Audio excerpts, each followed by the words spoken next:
Jeff Gardner leads it off in game number 2, beginning officially at 1:28. With Jose De Leon on the mound will be Jeff Gardner. He's playing at second base. Craig Shipley, the third baseman, and Billy Beane in right, the first 3 hitters to face De Leon, and the count's 3-0. And it's strike one call. Behind the plate is Larry Poncino. Wally Bell at first, Dana DeMuth at second, and Bill Hahn at third. There are the umpires.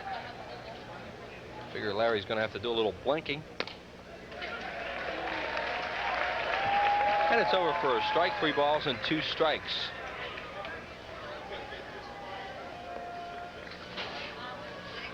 Partner, it seems like I just saw you the other day. 3 balls, 2 strikes, fouled back. De Leon 3-0 on the year with a 3.90 earned run average. Jose making his second start of the year, going into game number 19. Had a no decision on the 28th of June at St. Louis. 1 inning, 1 hit. That was his last outing. And here's a 3-2 pitch. Swinging a tapper towards second. Morandini on a short hop throws him out. That's Ricky Jordan playing at first base. I'll tell you what we'll do. We'll go around the defense after we give you the Padres lineup. See Gardner playing at second base, Shipley the third baseman, Beane in right, Fred McGriff playing a doubleheader, Phil Plantier in left field, Derek Bell playing a doubleheader, Kevin Higgins the catcher, Kurt Stillwell at short, and on the mound the tough right-hander Andy Bennis. And this is Craig Shipley. The Phillies are going to go this way. Incaviglia is in left, Amaro in center. Lenny Dykstra, his first game he hasn't started. Eisenreich in right, Hollins, Batiste, Morandini, and Jordan. Todd Pratt catching, and De Leon the pitcher, and he swings through a breaking ball, does Shipley. And it's no balls and 2 strikes. Jose's other start was a no decision in the Phils' 5-3 loss on the 19th of May at Florida. He pitched 6 innings in that game, 3 hits, 2 earned runs. Walked 2, struck out 5, and down on strikes goes Shipley. 2 slow off-speed pitches by De Leon to Shipley. Shipley way out in front. Watch him pull the string here, breaking the ball just out of the strike zone. De Leon with his first strikeout of the night at a mere 1:31 in the morning. Now steps in Billy Beane. Beane getting a little playing time in last night's game.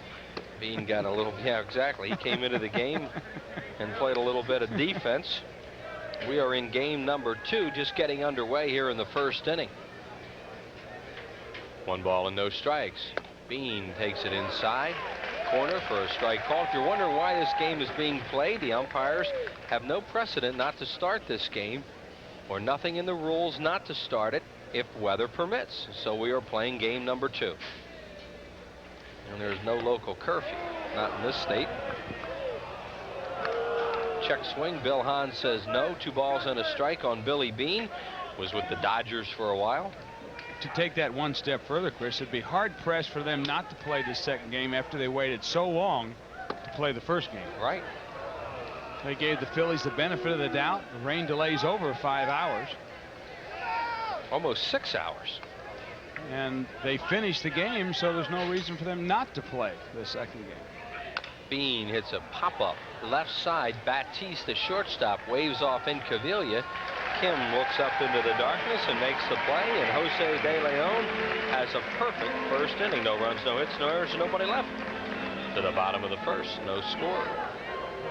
Yeah, you're right, Judd. There's no beach traffic. Easy. I went out. There's a Coke machine. Man, I'm so hot. You certainly are. Hot as in sweaty. Hey, so crank on the AC. Air conditioning is for the weak, like yourself. I'm sticking to the seat like yourself. That Please, dog is me. moving faster than we are. All you guys ever do is complain. Your shoes are pretty. Could someone please fan me? No. Coca-Cola, anyone? Yeah. Thank you, Alan, for serving a purpose in my life for the first time. Well, You're very welcome. time together. What's new at Mobile? Let's take a look. Introducing new Mobile Super Plus detergent gasoline. It still cleans fuel injectors and intake valves. Now it helps keep the very heart of your engine cleaner. Down here, the cylinders and pistons. So come down to the Big Red O and drive your engine clean with new Mobile Super Plus, the detergent gasoline.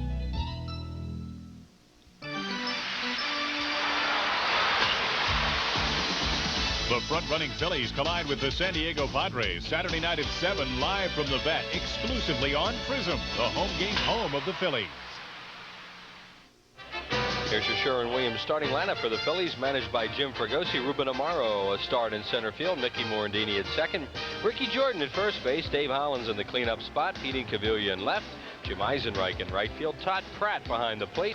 Kim Batiste, the shortstop, on the mound, the right-hander. Jose De Leon. And for the Padres defense on this beautiful 70-degree weather at 1:34, it's Phil Plantier in left, Derek Bell in center. Billy Bean will be in right around the infield. Craig Shipley at third. Kurt Stillwell at short. Jeff Gardner at second.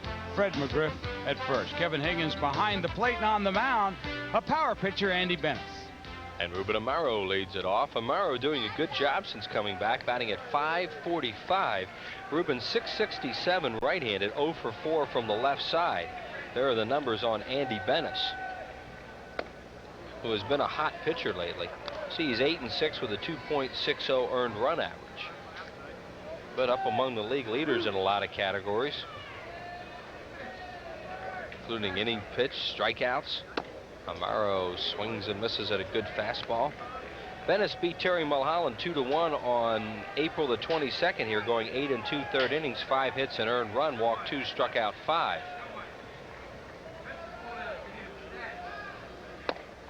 Blew him away with a good fastball.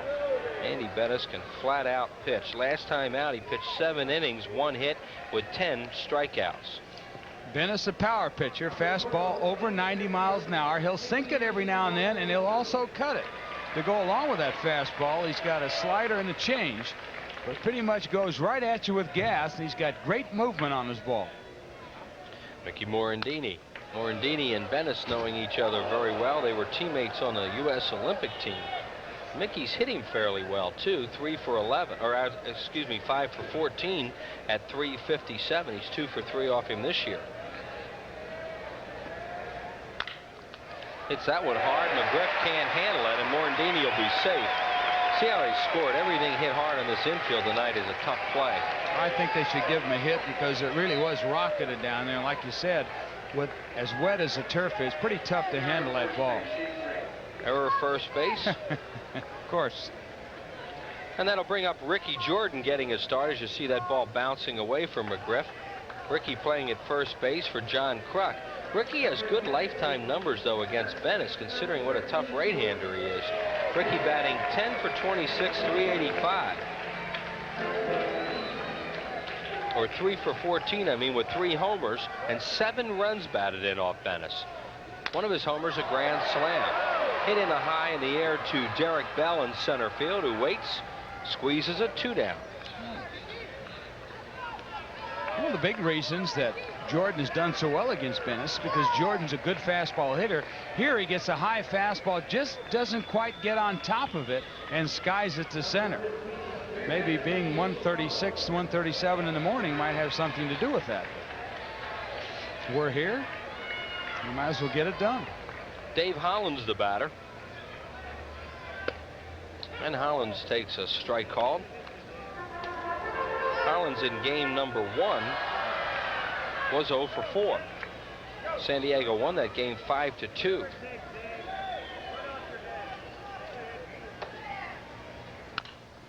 Foul off, just off to our left and off the upper deck and down into the crowd.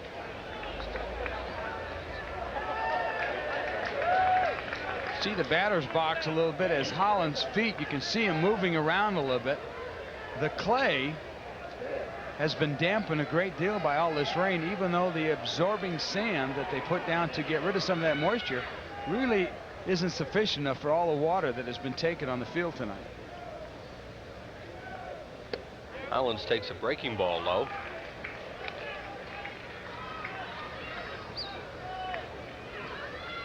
Phillies have lost 3 straight. That's their longest losing streak of the season. They've done that several times. This is their 3rd time they've lost 3 in a row, trying to prevent it from being 4. As Bennis makes a good move over to first. Andy Bennis was a #1 pick in the whole country in June of 1988 by San Diego out of Evansville, Indiana. 6'6", 240-pounder is Bennis.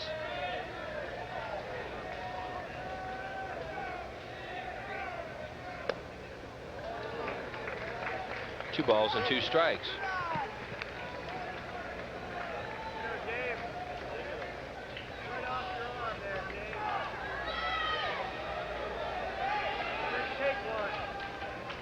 The on-deck batter is in Cavilla.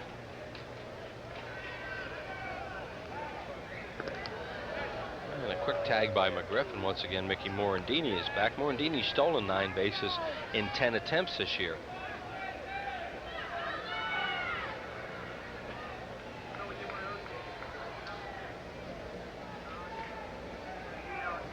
Hollins, a fly ball to right field. Billy Beane waits, grabs it, and the Phillies are gone in the first. No runs, no hits, an error by San Diego, and 1 man on base. No score after 1. Bert sells balloons. Bob sells balloons. Bert sells wacky gifts. Bob sells wacky gifts. Bert delivers. Bob delivers.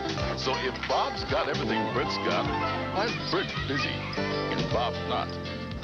Now, do you suppose Bert's got a big color ad in the book 9 out of 10 people use? The genuine New Jersey Belle Yellow Pages.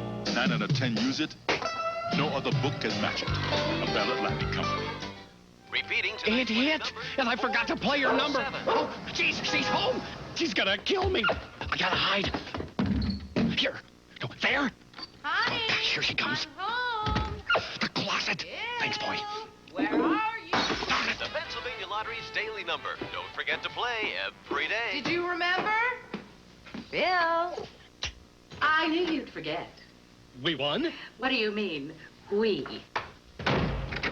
Sherry, baby. The Phillies try to feast on the East when they shuffle the cards Tuesday, July 27th and Wednesday, July 28th at 7:35. And Thursday, July 29th, 12:35 for a business person special. Then the Pirates walk the plank Friday, July 30th at 7:35. Saturday, July 31st at 7:05. And Nostalgia Day, Sunday, August 1st at 1:35 when everyone gets a free poster. Call 463-1000. Cento Italian Food Products is really rooting for the Phillies this season. For every Phillies home run, they donate $200 to the Philadelphia Child Guidance Clinic. And you can find any Cento products in all your supermarket stores. Already this year, $15,600 donated by Cento. Fred McGriff will lead it off. McGriff hit a big 2-run home run in that first game. The Phillies had gotten back to 3-2, and then McGriff hit a 2-run home run with 2 outs in the 8th to make it 5-2, and that was the final score of the game. De Leon's pitch to him misses outside, 2-1. McGriff batting at .259 was 17-38, followed by Phil Plantier, and then Derek Bell left and right facing De Leon. Hard ground ball foul first base side. Going into this year, Fred McGriff over the last 5 years has hit more home runs than any player in today's game. 171 coming into this year, and 5 years of 30 or more homers. And he's available.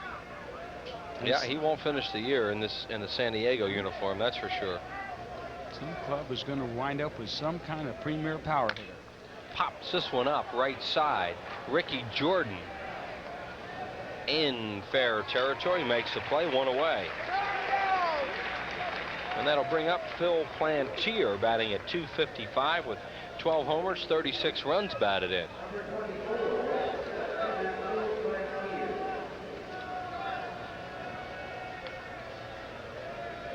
Phil Plantier played a long time with the Boston Red Sox. He kind of hits out of a crouch and uppercuts the ball.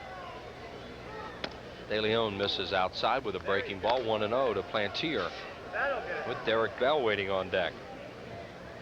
Plantier did not play at all in game number 1.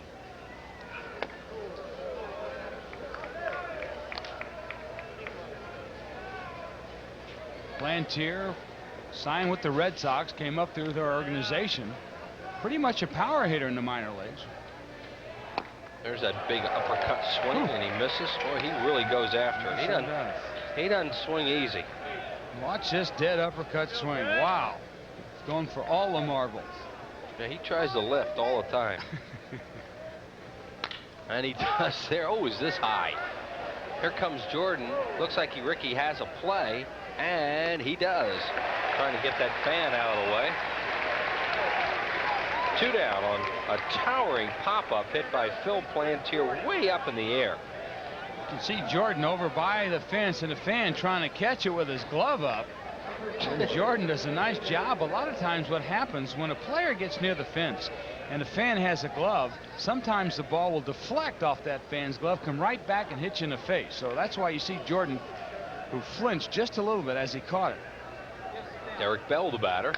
Bell 2 for 4 in game number 1 on one hop to Hollins. Low throw, and Ricky Jordan has it. 3 up and 3 down for the Padres in the second. No runs, no hits, no errors, and nobody left. No score. You followed him from the first day he signed with the team. You know he's not perfect, but on certain days in his life, he has been. The night he poured in 63 points. The time he crushed 3 home runs in the World Series. The day he found Dwight Clark in the end zone. And you wish at some point, at some moment in your life, you could be that perfect too. And that's why you cheer for him. That's why you believe in heroes. Do Texaco food marts really have everything? Oh, they have gum, cheese, candy. Many reasons I come to Texaco. Chips, cereals, nice people. There are many reasons. You want it, they got it. If they don't have it, you don't need it. Isn't that candy that pulls apart like that? Did I skip something? Visit your Texaco station and food mart for unbeatable System 3 gasoline. Pop comes here for System 3, and I come here for Pop. Right, Mom? And just about everything else. I'd recommend it to anybody. And I would, too. There are 2 ways to put a movie theater in your home. You could build one.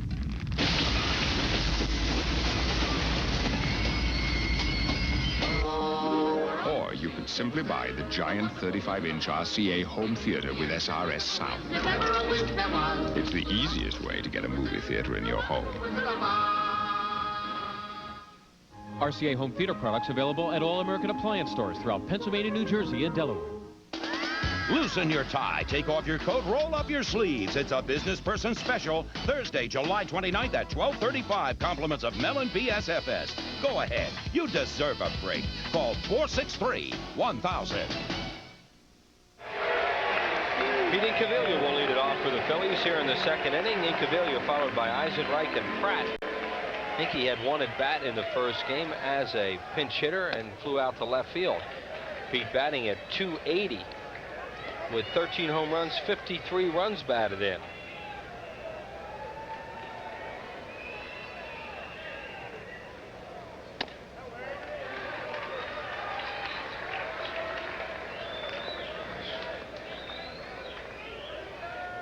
Incaviglia with a small stance, way back deep in the box.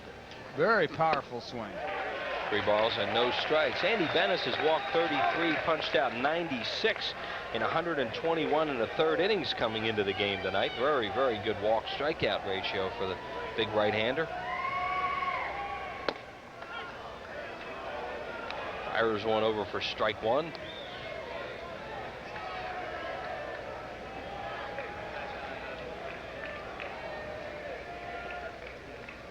Incaviglia hits it high in the air to right field. Bean going back at the wall and just has enough room. Pete Incaviglia gave it a long run, but it ran out of gas right at the back of the warning track, 1 down. I thought that ball might have had a little bit more carry. There's no wind whatsoever. You can see Bean going back. He's got a beat on it. He knows where the wall is. He doesn't, and he puts his hand up. Ball for a second we thought had a chance of getting at least to the wall. Eisenreich the batter. Eisenreich playing a doubleheader tonight. Jim was 0 for 3 in the first game.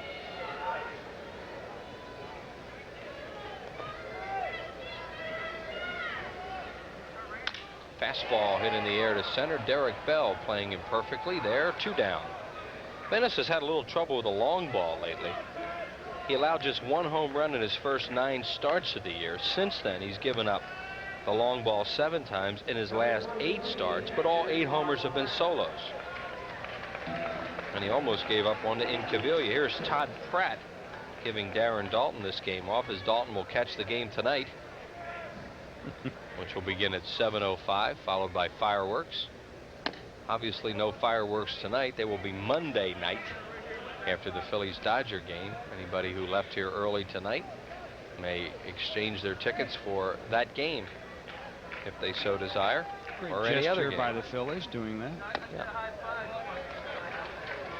2-0 to Pratt. Pratt has hit a home run this year, has knocked in 3.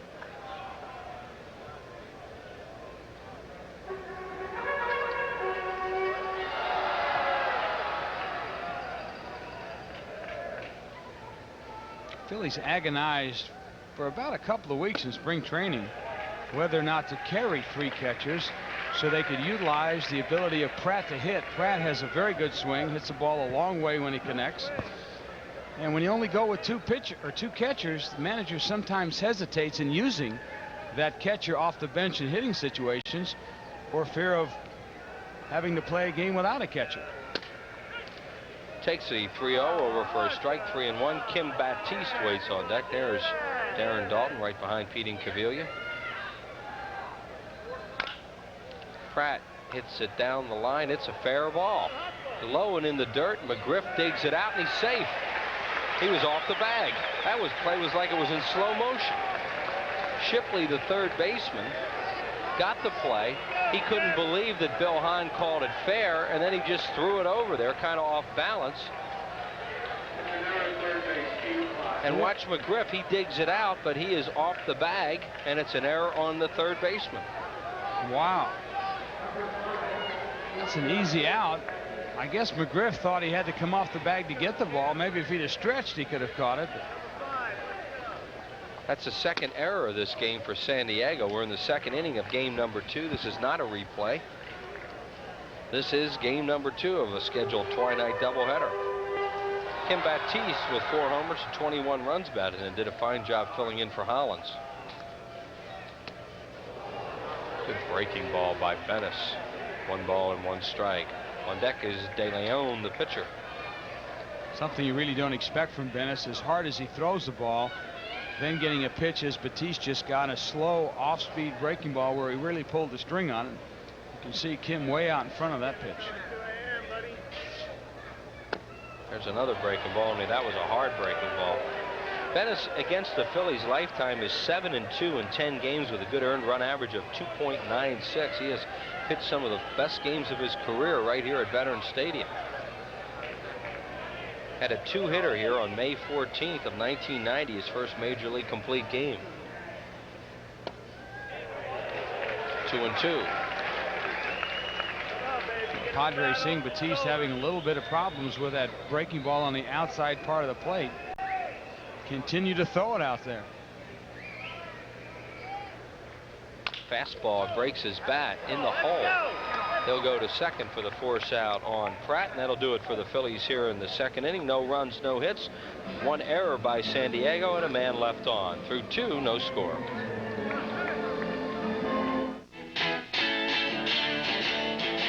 Live from Philly, it's Bud Light. Bud Light is in the house! I'm talking about Bud Light. Bud Light is slam! We just want a Bud Light, is that so wrong? Salute. Hola, amigo. Join the Bud Light, yeah! Birdman loves Bud Light. I need a Bud Light. We live in Philly and we love Bud Light. Ask for Bud Light.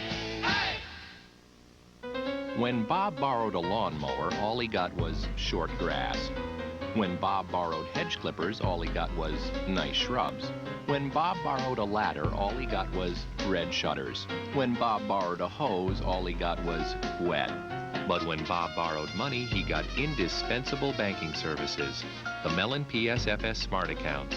The package accounts for people who borrow as well as save. When good just isn't good enough. Hey, that's super premium. Do you really think you need that high in octane for your car? I don't know, but I do know this. I feel my car runs better on premium, and I have other things to worry about. You don't take any chances, do you? I figure if I put the best in, I'll get the best out.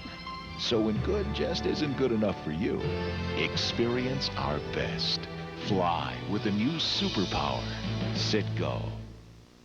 Kids 14 and under get a really neat mesh jersey free. Compliments of Model Sporting Goods when the Phillies take on Barry Bonds. Will Clark and the Giants Sunday, July 11th at 1:35. Call 463-1000. This copyrighted telecast is presented by authority of the Phillies and is intended solely for the private non-commercial use of our audience and may not be reproduced or retransmitted in any form or otherwise used without the express written consent of the Phillies. We head to the top of the third inning, game number 2 of tonight's doubleheader. Tonight and whatever it is, tonight and today's. That's right. It's a night-morning doubleheader. Second game beginning at 1:28 on Saturday morning. This is Kevin Higgins, the catcher. Kevin, out of the Padres farm system, was a non-roster player in camp for them this year. Checks. They ought to appeal that one because he swung at it. Bill Hahn says yes, 0-2. Well, 2 non-roster players, as we watch the swing again as he goes way over the plate, got a chance to catch for the Padres, all because Mike Scioscia had to have surgery as Higgins skies one to right field. Eisenreich there makes the catch. And there's 1 out. After this half inning, stay tuned for a feature by Larry Rosen from the Superstar Gallery on that man right there, Tony Gwynn, who is not playing this ball game. Tony probably will play the game tonight. Kurt Stillwell, the batter. Stillwell takes a pitch outside for ball 1. Stillwell's a switch hitter, 176 right-handed, 244 from the left side. He's playing shortstop in the game. Gutierrez played in game number 1. Kurt Stillwell, formerly with Cincinnati. Line drive to right, but Eisenreich is right there. He snares it 2 down. And that'll bring up Andy Bennis, a good hitting pitcher. Bennis batting at just 139, but he has a homer and 3 runs batted, and he's hit 4 lifetime home runs, 2 of them off the Phillies. He has the one this year off Jose Rijo. Home runs off the Phillies were hit off Dennis Cook and Danny Cox. I would think at 6'6", 240, if you get pretty good swing at a fastball, you got a good chance of hitting it out. Yeah, this is a big dude right here. The good pitchers in this league. Kind of breaking ball, and he hit it. That ball just absolutely got away from De Leon. He certainly didn't mean to hit Bennis, and he hit him with a curveball. Well, you can see where De Leon was trying to get the ball inside, and the ball just got away from him. As Chris said, he wanted that ball to break back on the inside part of the plate. Bennis just kind of leans back into Pratt and takes it off the backside of the elbow. De Leon leads the Phillies pitchers and hit batters. That's number 5 for him. And that'll bring up the leadoff man, Jeff Gardner. That's the first base runner in the game for San Diego. Ricky Jordan's going to play off Bennis at first, take the hole away from Gardner. Pitches low, ball 1. He grounded out to Morandini to start the ball game. There's Jordan playing off the pitcher. Dan Radisson, the first base coach, and Bruce Bochy over at third for the Pods. Ground ball foul, first base side. Nice play by Ryan, who's still out there.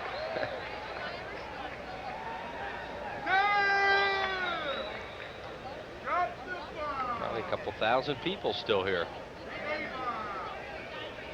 That's the time of the day. We are live from the vet in the 3rd inning of game number 2. Yes, that one gets away from Pratt. That'll be a wild pitch on De Leon. That is wild pitch number 5 on Jose. So Bennis moves up to second with 1 out, 2 outs. Again, the breaking ball gets away from De Leon. He tried to get this one inside. Pratt couldn't hold on to it. Goes all the way back to the screen. No, Andy Bennis cleaning his spikes down there in case he's got to run hard and try and get himself a run. So he has his gloves in his hand in case he has to slide to make sure he keeps that handcuff. 2-1. Swing and a miss by Gardner.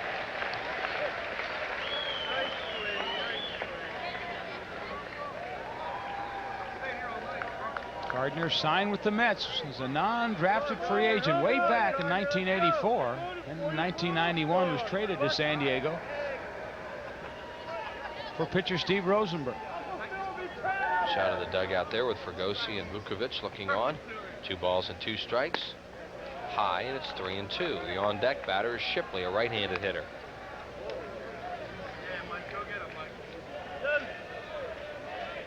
Gardner had a 15-game hitting streak, career best earlier in the year during the first 2 weeks of May.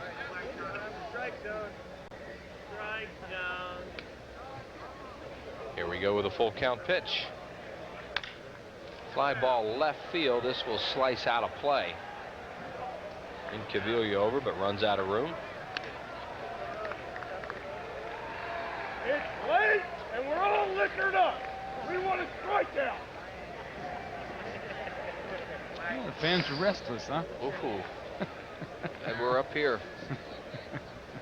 Venice trots back to second.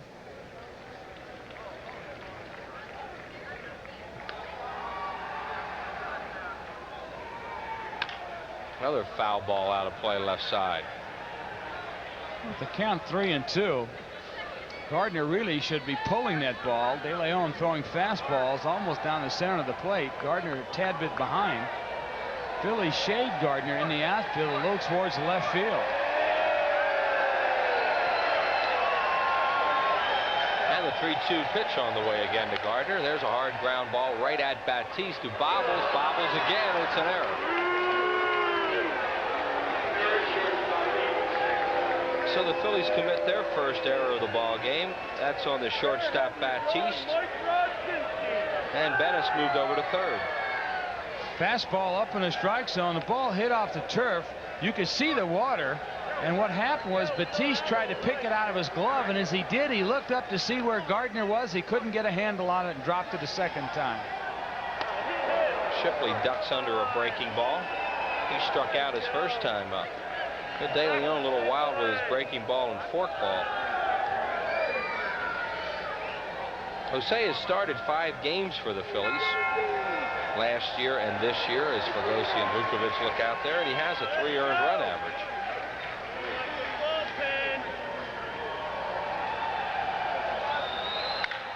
Shipley hits it to deep left center. Back goes in Caviglia. It is gone.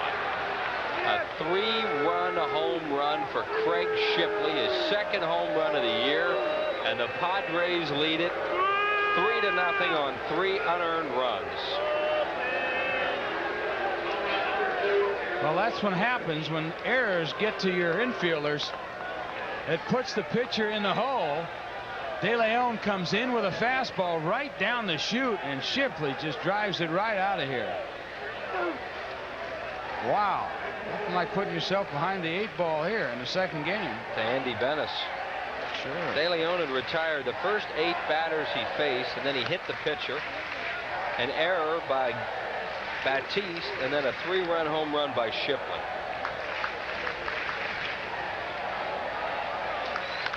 Pop-up, playable in the infield. Hollins at Batiste. Hollins will call for it, take it all the way, and that'll do it. But a big inning for the Padres. 3 runs on just 1 hit. They're all unearned, 1 error, and nobody left. Time now for the Superstar Gallery as Larry Rosen profiles 8-time All-Star Tony Gwynn.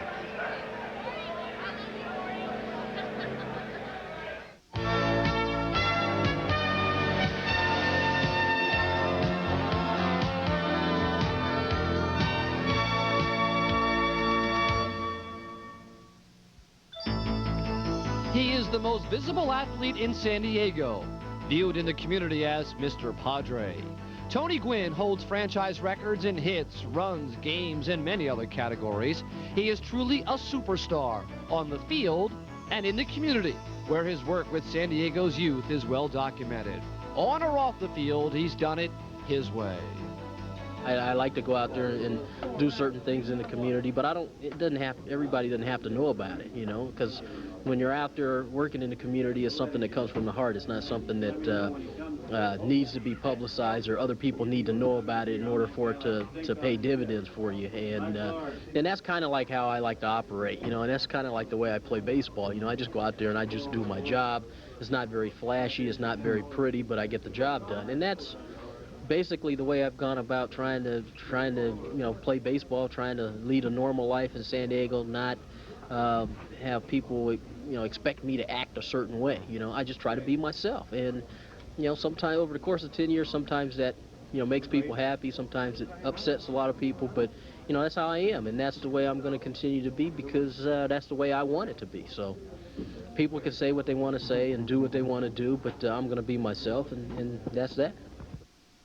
Andy Bennis takes a 3-run lead to the 3rd inning, as the Padres just have 1 hit, but it was a big 3-run home run by Shipley. De Leon is 0 for 3 this year, all strikeouts. He's just an .091 lifetime hitter. Tough guy to break in against here, too. Oof. Struck him out on 3 pitches. That's strikeout number 2 for Andy Bennis, and that'll bring up Ruben Amaro, who struck out leading off the game. He'll be followed by Mickey Morandini. There's a guy, he's had it at 2 in the morning. Oh, he's just getting a little cat nap. Getting ready for tonight's game. Maybe he still thinks there's going to be fireworks.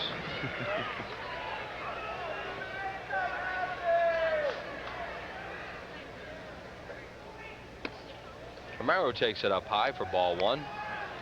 Phillies yet to pick up a hit off Bettis. They've had 2 base runners on errors by the Padres. Foul away. Boy, you hate to give this guy 3 runs right off the bat. Philly's going to have to tighten it up a notch, kick it in high gear. Well, he has a 2.60 earned run average, so that's normally enough for him to win. Long way to go. We're only in the 3rd. Ruben takes it right down the pipe for a strike. Bennis with a very good fastball in this game.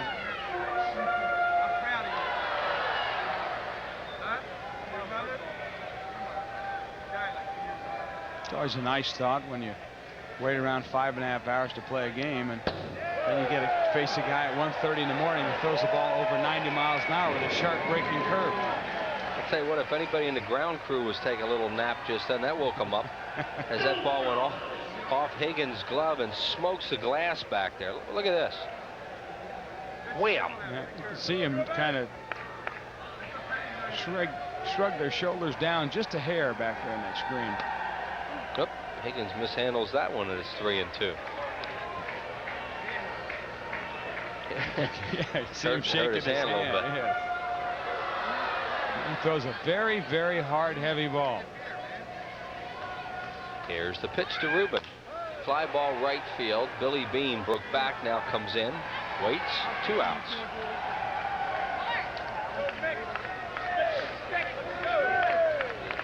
San Diego Padres came into this game having lost 4 in a row.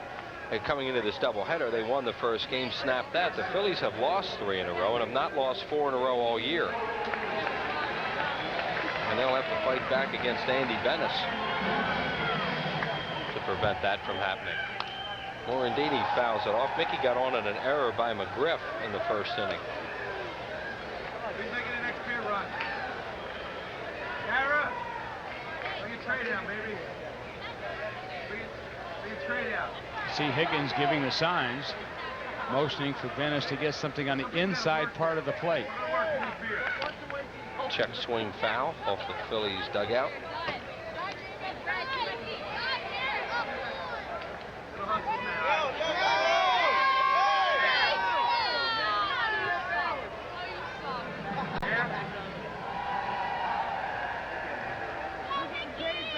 Kathy's leaving. I'll drive you home. Return to your bus. Take a Belsky to drive you home. He won't get home till 8 o'clock. Morandini fouls it away. Yeah. Good catch by somebody down there in the crowd, huh? Good catch. All three pitches have been on the inside part of the plate and down. You can see Higgins from our center field camera. Our guy's doing a great job out there on motioning inside. Now let's see where he sets up here. Again inside. This one's fouled away.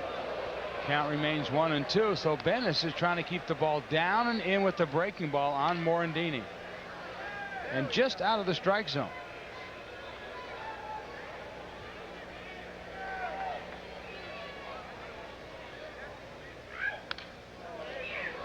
That time you saw Higgins slide a little bit to the outside, and Bennis with the sharp breaking ball on the outer part of the plate. As that fan has a baseball down there, he waited around all night and got one. Showing everybody how he did it. Morandini pops another one foul. Mickey giving the crowd a lot of souvenirs.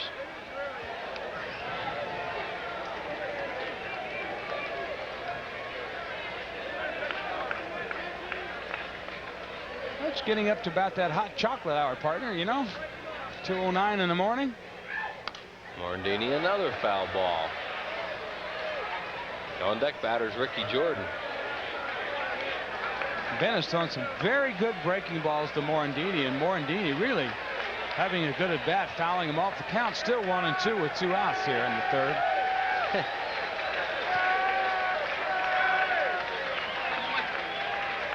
San Diego feed is quit for the night, so San Diego cameraman has the rest of the night off.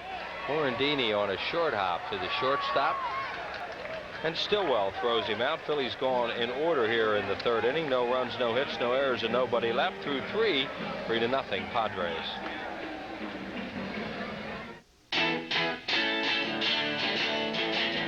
Hey, Jersey, I'm buying.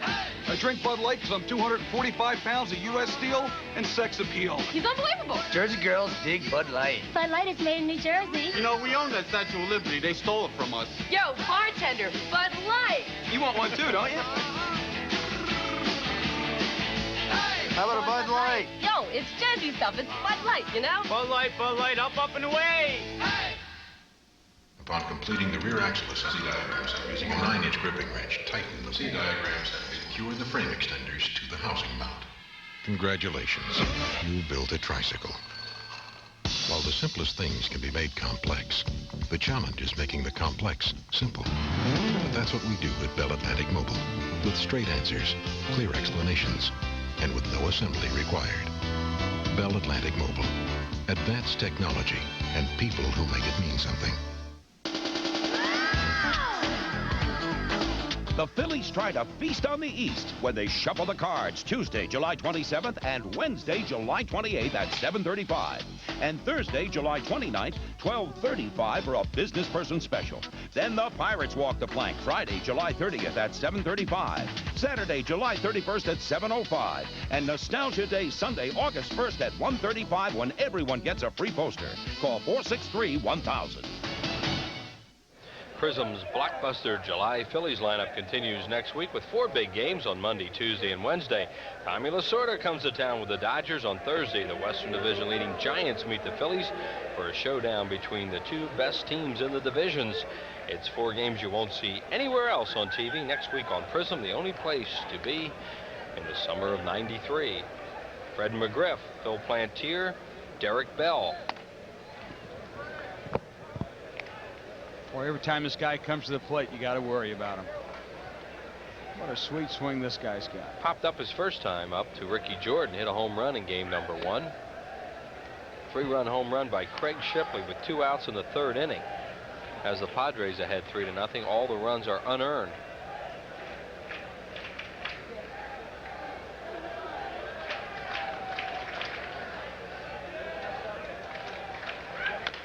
Fouled away.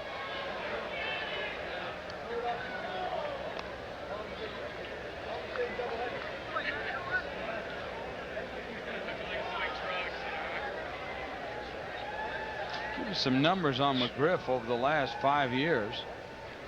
34, 36, 35, 31, 35. Those have been his home run totals. Of course, last year led the National League with 35 homers.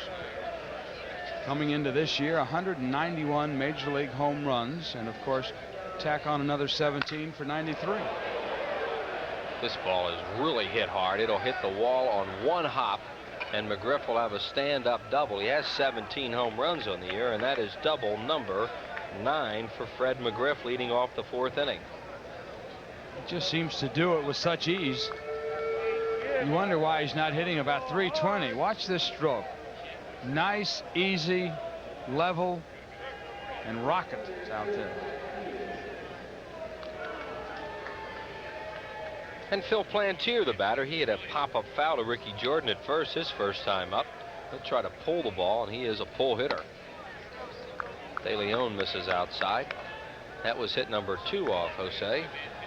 What are the chances of Plantier hitting the ball on the ground with this swing? I don't see how he can. Unless he tops it. Right. I mean, the reason why we say that, folks, is because in this situation, even though you're up by 3 runs, there's a runner at second base and nobody out. You have got to advance that runner to third. So the best way to do it is hit a ground ball to the second or first baseman. Put the ball on the ground. Oh. Way up in the air. Back goes Eisenreich at the wall, and it's off the wall.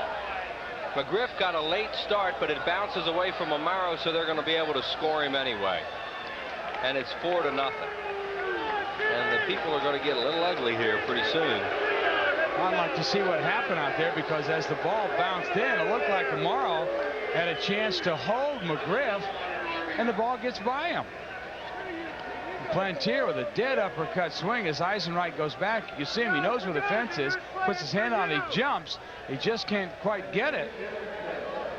But the ball went by Amaro. He overran it.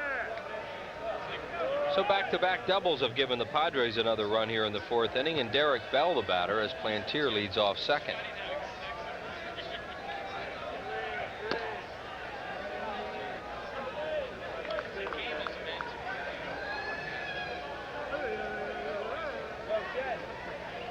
The best thing that can happen for the Phillies right here is for it to rain. And hard. They tell us it's not going to rain anymore tonight. The clouds just can't hold any more water. Get somebody up there with buckets then. 2 balls and no strikes on Bell. Kevin Higgins, the left-handed hitting catcher, on deck.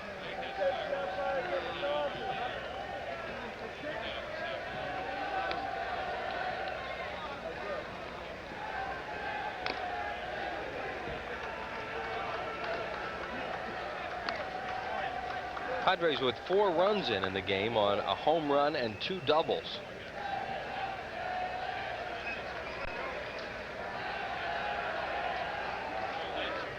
So that's making the most out of your hits, huh? You sure have so far. Bell takes a strike call. It's 2-2.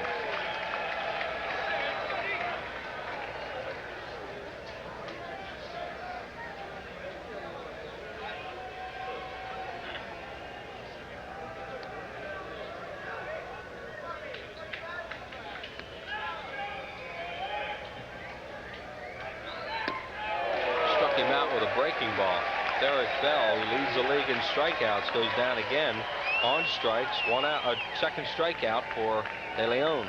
Good breaking ball. The ball started up about the belt, broke down at the knees just on the outside part of the plate. Big bite to that one. And here's the catcher, Kevin Higgins. Fly ball to Eisenreich, and right his first time up.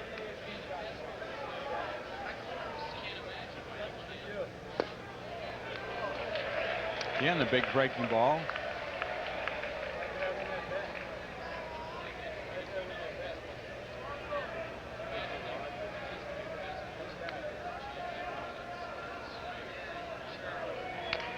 Higgins tops at first base side. Jordan to De Leon, covering, he throws it away, and another run's going to score. Boy, this is really getting ugly. Plantier scores on the play. That'll be probably an error on. They're going to give it a single, and then an error on Jordan, allowing the runner Plantier to score. No RBI. Here comes Johnny Padres out. There's nobody up in the Phillies bullpen because they're so short on pitching right now. fans are mistaking Padres for Fregosi, and not really nobody. There isn't anybody up in the pen thinking he's going to take him out of the game. De Leon did his job. He got the batter Higgins to hit the ball on the ground, topping a breaking ball, but it was just an errant throw by Jordan. As you can see, maybe Jordan thought De Leon was going to get the ball, but the throw was behind him. So Kurt Stillwell will bat. He had a line drive to Eisenreich his first time up. Phillies are really dead in the water right now. They're just not playing very well. 2:20 in the morning. Cardinals did lose. The Phillies could still lose a half a game in the standings if they lose this ball game. They would be 5 ahead.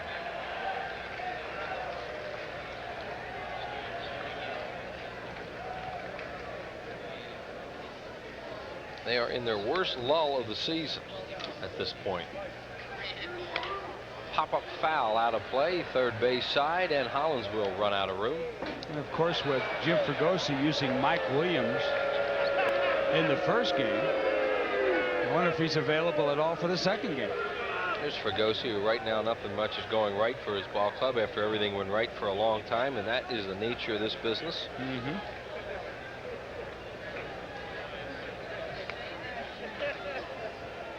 No balls and 2 strikes. There goes the runner. It's fouled away.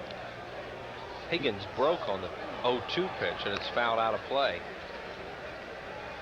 You know, as Casey Stengel once said, no matter how bad your team is, you're going to win 100. You're going to win 54 games, and no matter how good you are, you're still going to lose 54 games. So it's those 54 games in between, partner, that the Phillies got to worry about.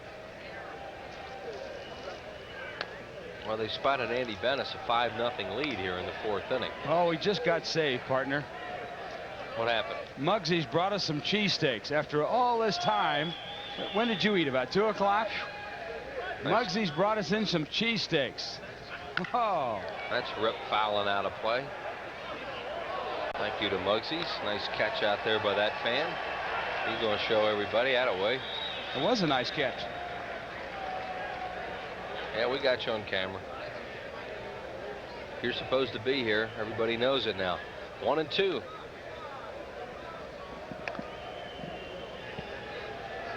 Four errors in the game, 2 by each team, and both errors by the Phillies have contributed to the scoring of the Padres. At this point, 4 runs are unearned. Check swing right back to De Leon. He'll go to Batiste, and they'll just get 1. Stillwell safe on the fielder's choice, scored 1-6, 2 outs, and here's Andy Bennis, the pitcher. Stillwell runs pretty good, so when the ball was hit softly back to De Leon, all he could do is quickly get it to Batiste, and you can see how quickly the base runner is right down on Batiste. Batiste has really got to jump over the sliding Higgins. Bennis was hit by a pitch in the 3rd inning, and that got it all started for San Diego as they scored 3 times after that. They have scored 2 more here in the 4th and lead it 5-0.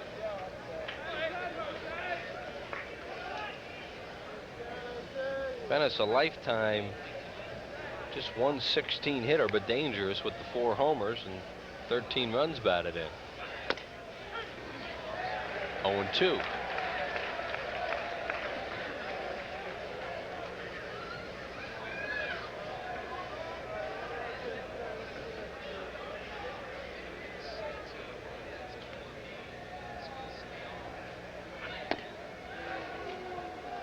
Like Padres' little chat with De Leon had a little bit of effect on him. He's going back to throwing more fastballs now. For a while it looked like every pitch he was throwing was a breaking ball.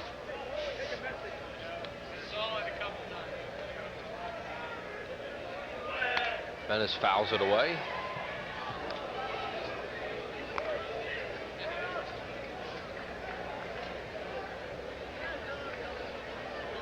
Andy Bennis, now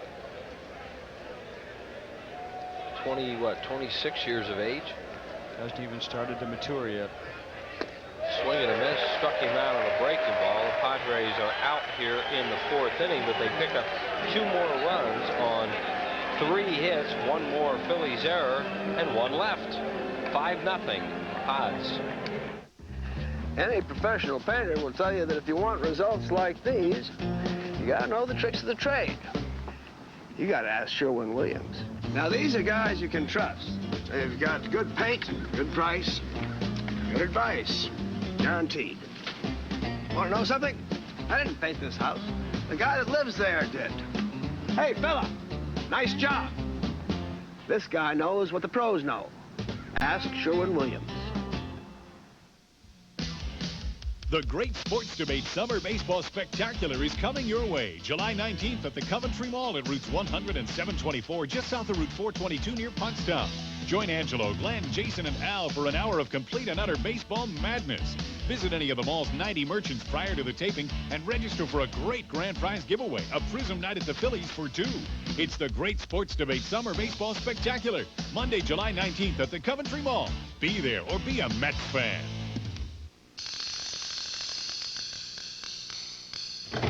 This Lexus LS 400 is about to shift from first to second to third and to fourth. We thought we'd take the opportunity to point this out. It would be so difficult for you to tell on your own. Well, our next telecast will be this evening at 7 o'clock when we'll be on with the Phillies and the San Diego Padres once again. And Sunday night's game will be on ESPN. That'll be the national television game. And then Monday, Tuesday, and Wednesday on Prism, the Phillies and the Los Angeles Dodgers. Hey, we're busy this week, huh? Real busy. Good. A couple of those Giants games we're going to do. Mm-hmm. I like being busy. Here's Jordan. Jordan Hollins in Cavilla facing Andy Bennis. Phillies have a long way to go now. They trail at 5-0 here in the 4th inning of game number 2 of this marathon, which was supposed to start at 4:35 yesterday. And we had 5 hours, almost 6 hours of rain delays. There's your first hit of the ball game by Ricky Jordan as the wet AstroTurf helped that ball scoot right by the shortstop Stillwell. So Jordan on with a base hit. Watch the pitch where it is in the strike zone. It's up in the strike zone, and the last at bat, Jordan got the same pitch, but just got underneath a little bit, skied it to center field. This time he got on top, hit the ball off the wet turf, was able to scoot by the shortstop Stillwell, and he has himself a base hit. And that'll bring up Dave Hollins 0 for 1. I guess that's what they mean by inches of this game, hitting the ball 1 inch either way. Stillwell got a little leather on it, but that wet turf helped it scoot. Here's Andy Bennis' ratio after 50 pitches. He will throw a lot of pitches because he is a strikeout pitcher. Struck out 10 in 7 innings in his last outing. Gave up just 1 hit in a no decision. Hollins hits it hard to right, but Bean is there. 1 down.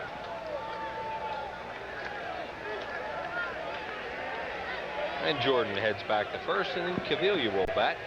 A deep fly ball to Bean in right field his first time up.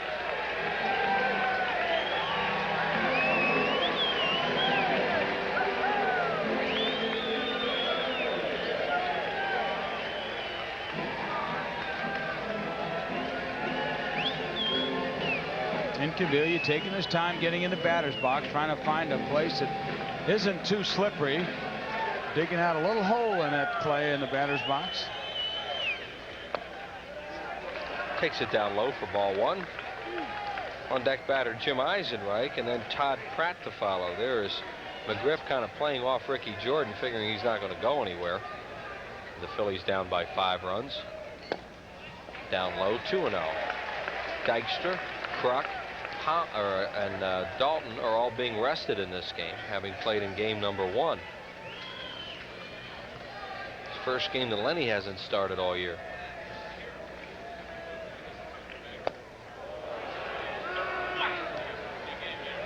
Dave Bennis can make a right-handed hitter look bad. Yes.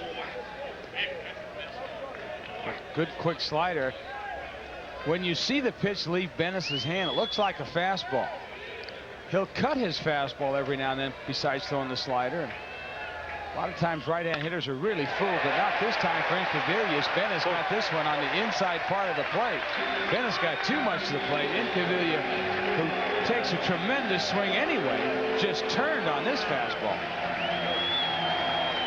Watch the location of this pitch. A breaking ball as it was, but up in the strike zone. And look at it go on that turf. It was a tough ball for Plantier to cut off, and he did do it. Keeping Ricky Jordan at second base for Eisenreich. Jim hit a fly ball to center his first time up. Batting at .331. Eisenreich playing a doubleheader tonight. Todd Pratt moving out the bat next. Fastball up high for ball one.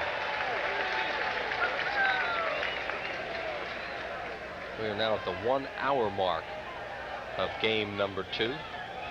And we are in the bottom of the 4th inning. Been no rain in this game. Slashes it foul. Ooh, what a wicked shot that was. Right past ball, and a great play by Aaron Kelly. Nice going.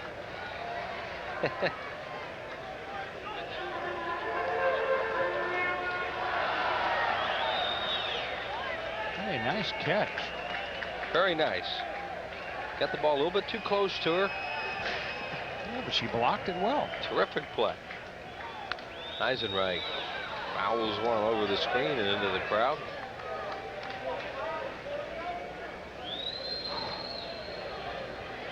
One ball and 2 strikes on Jim Eisenreich.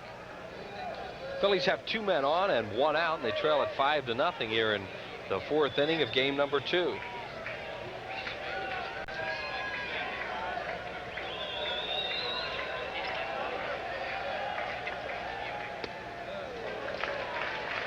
Bennis comes inside and misses. 2 balls and 2 strikes.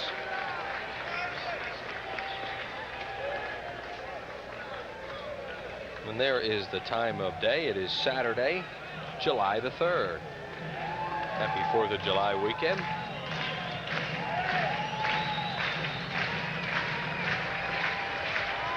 Jordan with a good lead off second. Eisenreich fouls it away, out of play.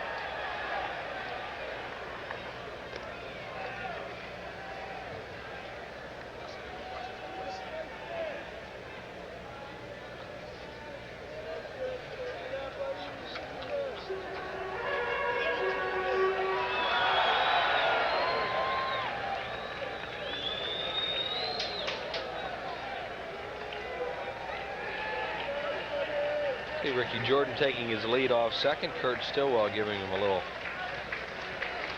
look back.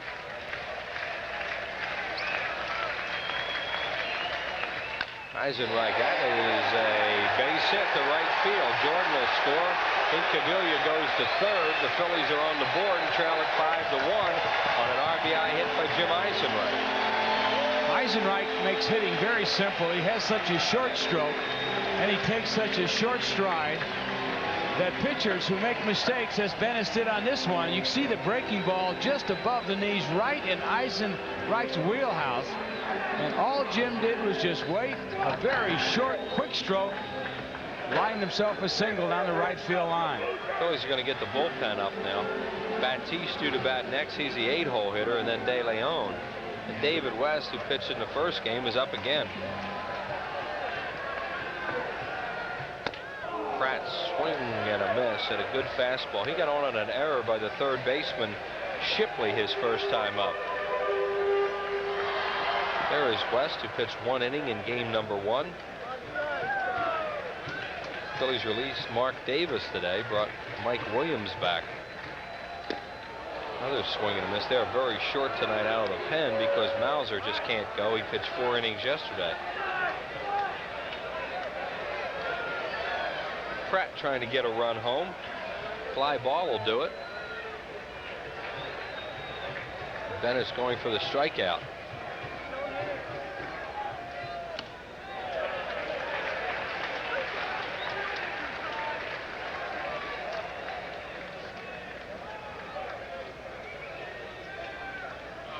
Here's Incaviglia, the runner at third base, and Eisenreich at first. Pratt, a check swing on a breaking ball. Bennis goes to second for one, back to first, a double play. 1-6-3 on the double play. Good play by Andy Bennis. He even had time to look the runner back at third. 1 run, 3 hits, no errors, and 1 left. 5-1 after 4. Yeah, how far away do you think I can get in 72 hours?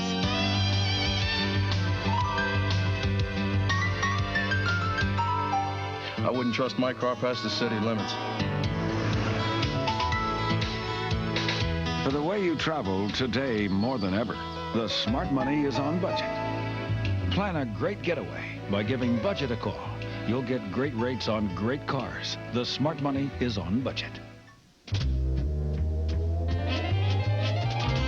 Now, getting gasoline at the Big Red O is as easy as 1, 2, 3. Just drive into a mobile pay-at-the-pump station. Use your ATM or credit card. It doesn't cost you any more. Then, pump away. Take your receipt and drive away. Pay at the pump at Mobil. It's the fastest way to drive your engine clean. The Bud Light Spotlight's on Phillies! We'll tell you what we like with our Bud Light. Beach volleyball and Bud Light. Give me the Flyers and a Bud Light. Cheesesteaks? Cheesesteaks. Cheesesteaks. And I'm all ready with the Philly cheesesteaks. Anything goes well with Bud Light. We like Bud Light and Dan. Bud Light! Bartender, we need a Bud Light.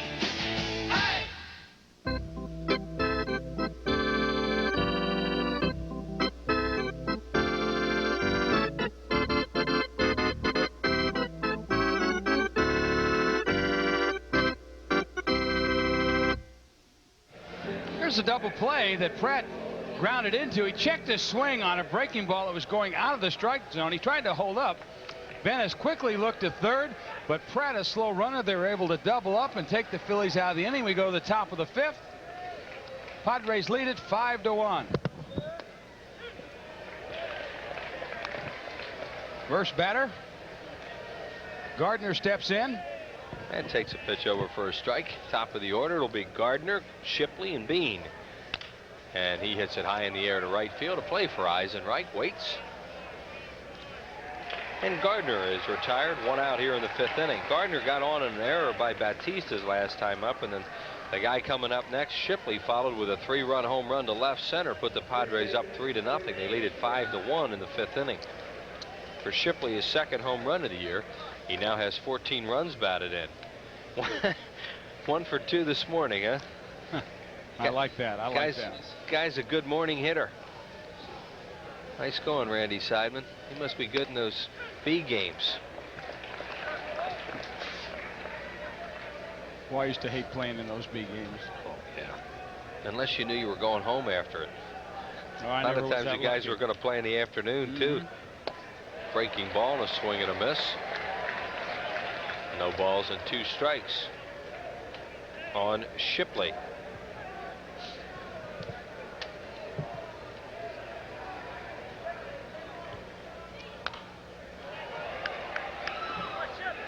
Tell you got into those cheesesteaks, this booth smells pretty good all of a sudden. Well, we passed them around to some of the guys there. We'll have to save yours till after the game. Yeah, I buy it for breakfast. No balls and 2 strikes. This one's high in the air to center. Amaro has a play on it. Rubin's there, and there are 2 down in the 5th.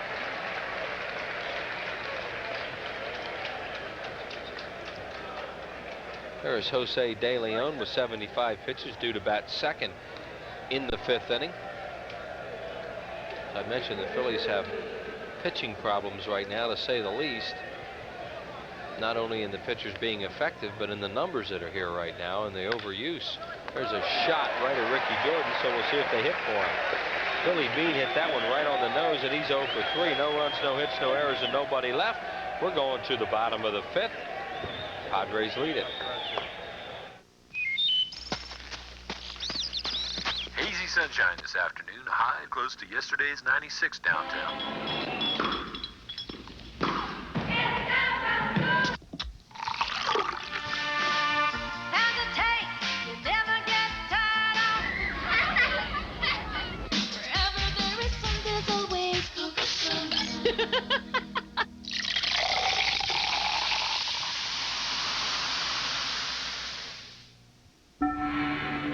The metal cylinder is secured and turned in a counterclockwise motion, causing the internal railing to rise and disengage.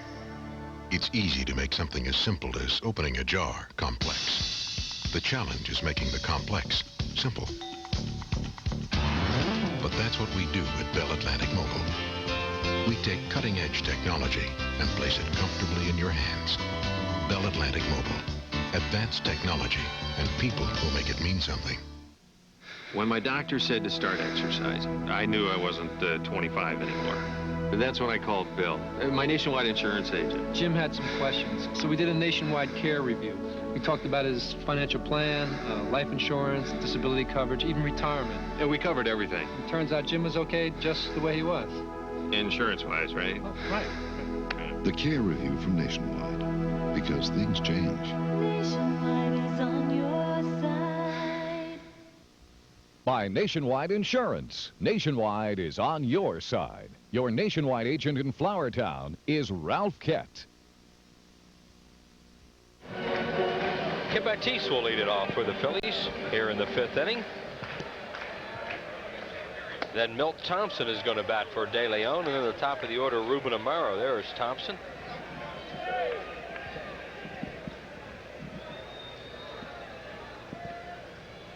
Batiste checks on a high fastball. Kim grounded into a fielder's choice his last time up to end the 2nd inning. He is 0 for 1, batting at 287. 2 balls and no strikes to him. Outside, 3-0. Phillies had Bennis on the ropes a little bit last inning, but could get just 1 run off him as Pratt had a check swing and grounded into a double play to end the inning. The 3-0 pitch from Bennis, who's yet to walk a batter, and it's over for a strike. Andy has 2 strikeouts thus far. De Leon will leave the game with 5 innings, 4 hits, 5 runs, just 1 of them earned. No walks, 2 strikeouts, but a costly hit batsman. That's a pop-up playable right side to McGriff in foul territory, 1 away. Batiste still continues to struggle against good breaking pitches on the outside part of the plate. Milt Thompson, the batter. He'll bat for De Leon. Milt batting at 242, 1 for 10 as a pinch hitter with a run batted in.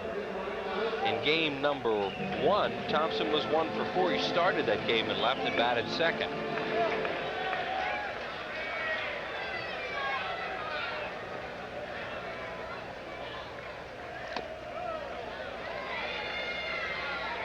Don't usually lose doubleheaders. You don't usually lose them at home, and the Phillies are going to have to work hard not to allow that to happen. Mike Rourke, the pitching coach, just saw something he didn't like and came running out of the dugout.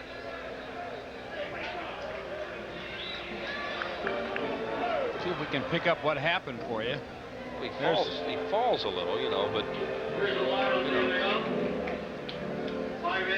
it's like he didn't really put down that front left foot and get it situated where completely lost his balance. That's a good way to twist an ankle when that happens. Either that or the area around the mound, he might have hit a soft spot and might give way. Make that 3 strikeouts for De Leon in his final line. Thompson takes it over for a strike called. 1 ball and 1 strike. On deck is Amaro. Thompson batting for De Leon.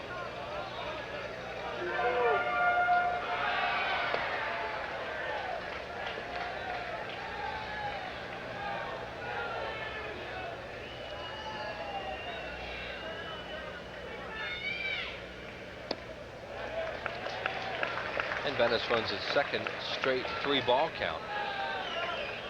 He got Batiste to pop up. And there's his first walk of the ball game. Didn't walk anybody in his last start.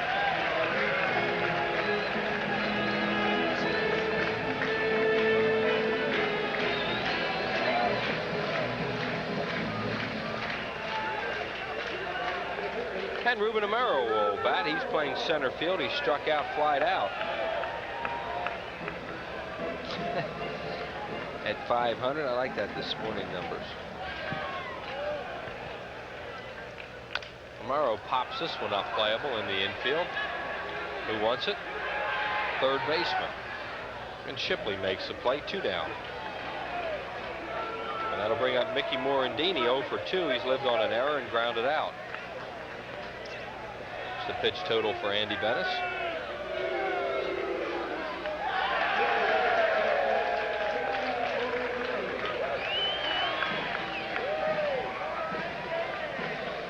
Fanatic's still with it. He's down in the stands. Behind home plate, he's a gamer. There's Milt Thompson on at first with a walk.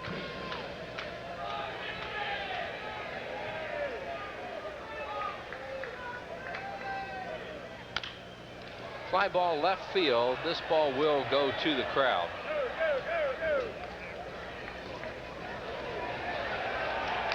Whoa, look out, guys. It's only a baseball.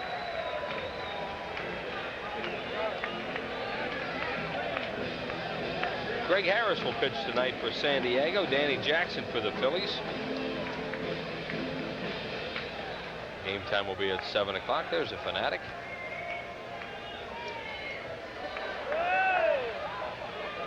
I think he could find his own seat at this time of the morning.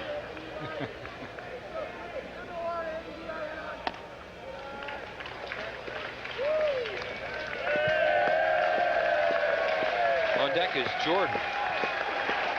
Milt Thompson, a 2-out base runner in the 5th inning. 5-1 Padres.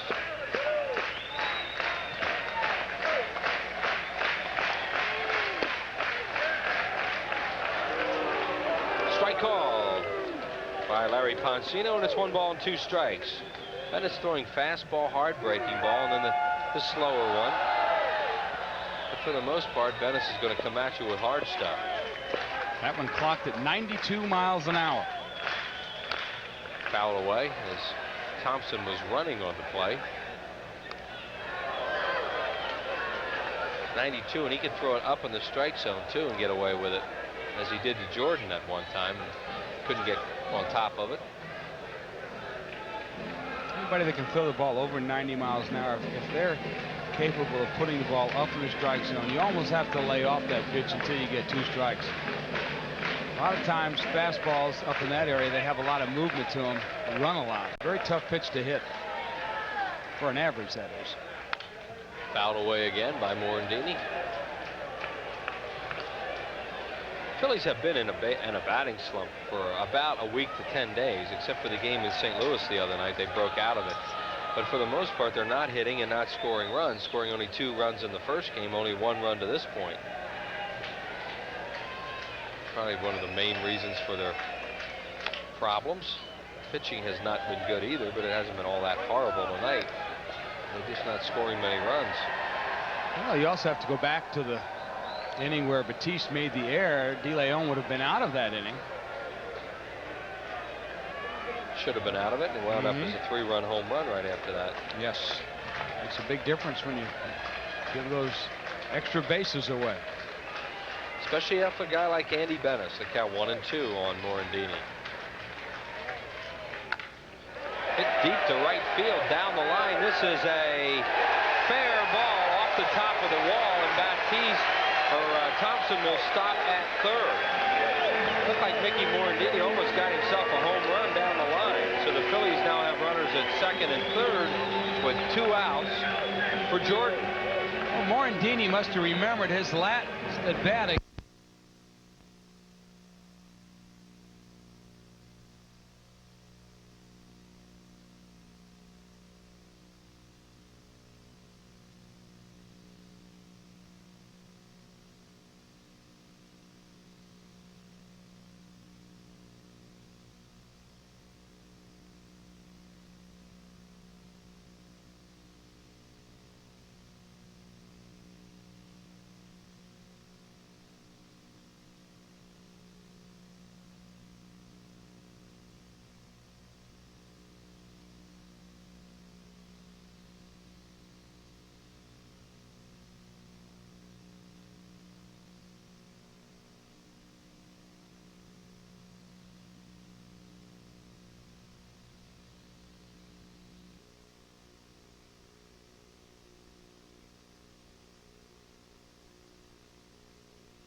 Bennis from the stretch, and the pitch to Jordan is outside, ball one. 1 ball and 2 strikes. We apologize for what happened. We don't know what happened either.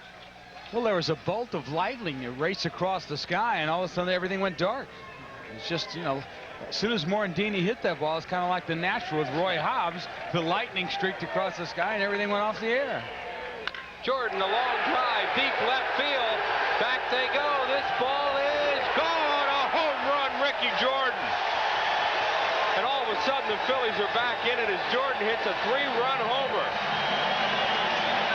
And it's 5-4, San Diego.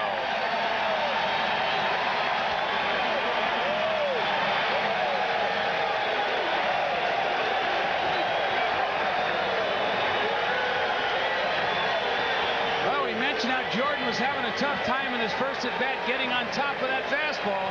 He didn't have any trouble on this one. Kazam! And with that, the Phillies take the lead in the National League with home runs of 79, and Cento donates another $200 to the Philadelphia Child Guidance Clinic. How about Ricky Jordan with 4 home runs and 10 lifetime RBIs off Andy Bennis? That's amazing off this right-hander. Dave Hollins, the batter, mentioned that Bennis has been throwing some home run balls. They'd all been solos. Ricky just takes a curtain call. And now it's a 1-run game here in the bottom of the 5th. The Phillies were down 5-0. And they made a game out of it. Hollins is 0 for 2. Wow, you look back in that 3rd inning, the error makes a difference. You go back to last inning when a check swing double play takes the Phillies out of the inning. But they're back in the ballgame here. Yes, they are. At 2:51. The pitch is down low. Nobody up in the bullpen for San Diego. Phillies are going to bring David West into the game. Bennis kind of wondering what hit him. He just can't figure out Ricky Jordan. Hollins, a hard ground ball, but right at the second baseman Gardner, who throws him out by a step. But the Phillies have a good 5th inning. They pick up 3 runs on 2 hits, no errors, nobody left. And after 5, it's 5-4 Padres.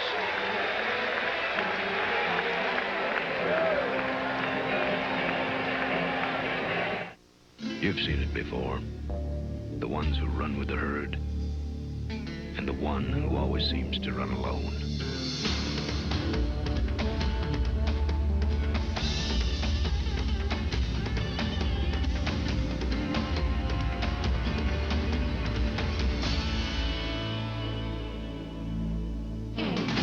You don't see him often enough, though. It's for the mountains of food. You gotta hit the ground running. We interrupt this Quality Plus Ford dealer commercial for this special announcement. During the last 10 days of Ford Truck Month, you can still qualify for an additional $500 cash back on #1 selling Ford F-Series pickups. You must work for or own a business, but hurry, it's for these last 10 days only. See your Quality Plus Ford dealer today, cause when the clock strikes 9 p.m. July 3rd, an additional $500 cash back on Ford F-Series pickups ends.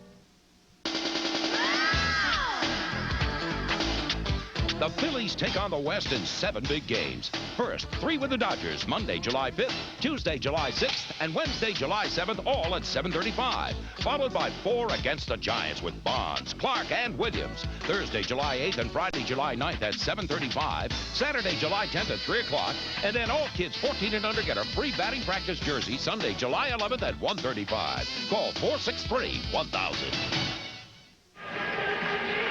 Bill Thompson stays in the game. He will play center field for the first time this year. Nothing wrong with Lenny Dykstra. He's just getting a rest in this 2nd game.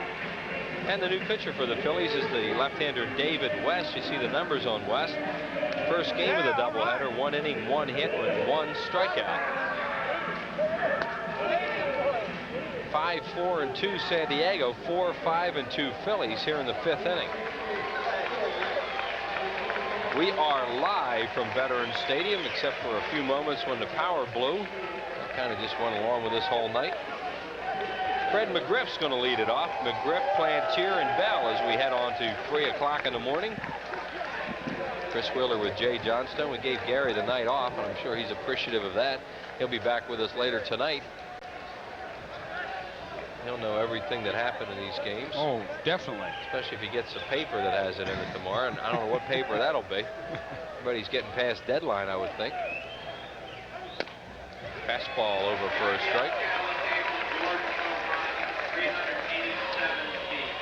Home run for Ricky Jordan, 387 feet. IBM tail of the tape for Ricky is 3rd of the year. West misses outside. Phillies have to try and hold the Padres off now and do some scoring. They were behind 5-0, and now they're back to 5-4 in this one. Now, how do they know that ball didn't go 390 feet or 386 feet? I know. It's all in the delivery. Whatever they tell us, we repeat it. Oh, that's it. Especially when it's Jay McLaughlin. He's a computer whiz. They got a little laser beam that just kind of goes out there where that ball hit, and they go, all right, this measures 387 feet. 2-1 now on Fred McGriff. And the crime dog hits it down the left field line. A long run in Cavilla. This is a foul ball in the corner. McGriff in the game has popped up, doubled, and scored.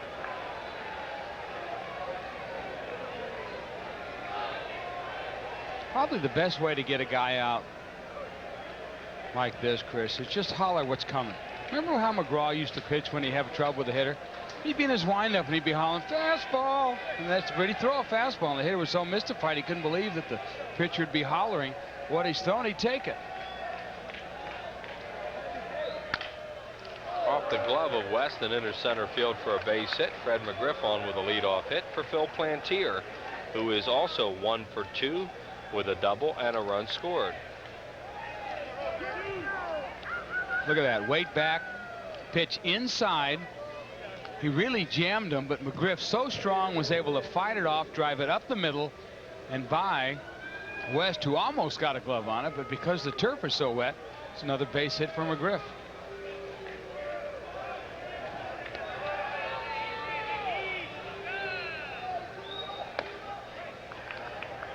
Derek Bell, a right-handed batter, waits on deck. Phil Plantier had some good years with the Red Sox.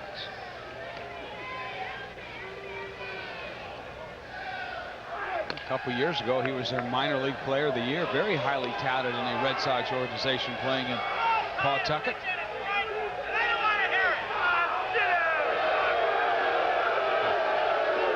Larry Poncino just told somebody to sit down. I don't want to hear it.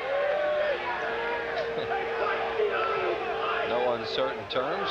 This time of the night, you can hear almost every word down there. Might have been Curt Schilling. Everybody's getting a little testy at this hour.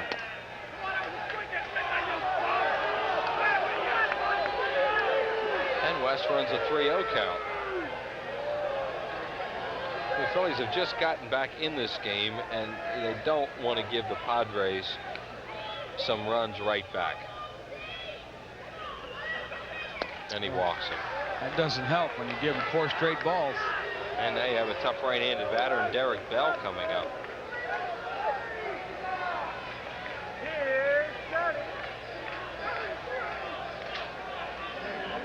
Kevin Higgins on deck. He's a left-handed batting catcher. See Derek Bell 0 for 2. You don't bunt in this situation probably because Bell's a power hitter and against a left-handed pitcher, and you got a left-handed hitter on deck.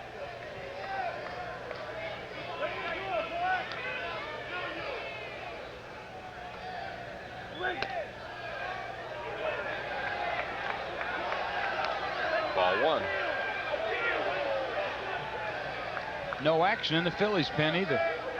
Well, they don't have many guys down there right now. Anderson's available. Mike Williams pitching 3 innings in the first game.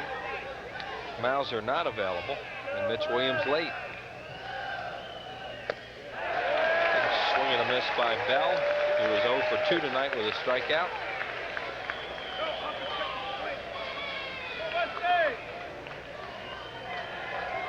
with that swing. A tad bit behind on the West fastball. Well, Bell's a strikeout machine.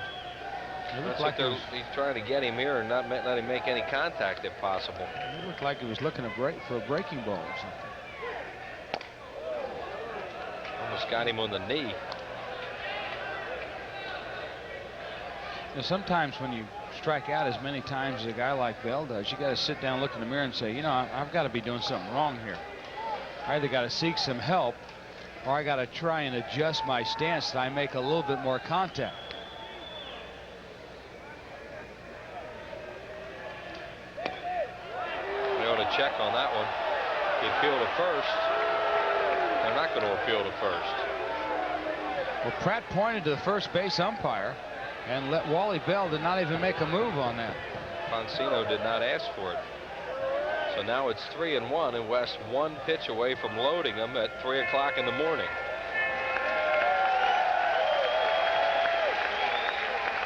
That was a little distracting when those chimes started ringing, so Bell stepped out. Looking around to see if somebody was trying to sell cosmetics or something. Thought he was on an elevator. Here we go. Popped him up. Playable. Morandini. Infield fly rule is called, and Morandini grabs it one away as Derek Bell may have chased ball 4. And here comes Higgins. Phillies a little bit of a break here. The pitch right down the chute, 3-1. Yeah, it was a strike. That's a pitch that you really got to hammer, and Bell was late on it. You got to be looking at a 3-1 pitch to jack it somewhere or drive it, not to pop it up. And Bell, as you can see, very upset with himself. Crowd getting on him as he just fired his helmet going into the dugout. This is a vociferous bunch left here at this hour. A what kind of bunch? Loud. I was going to ask you to spell it. I knew I had you on that one. Can't. Nice going, Aaron. Hang in there. Hard to believe Higgins didn't break his bat. There's Derek Bell, who's very upset about that at bat.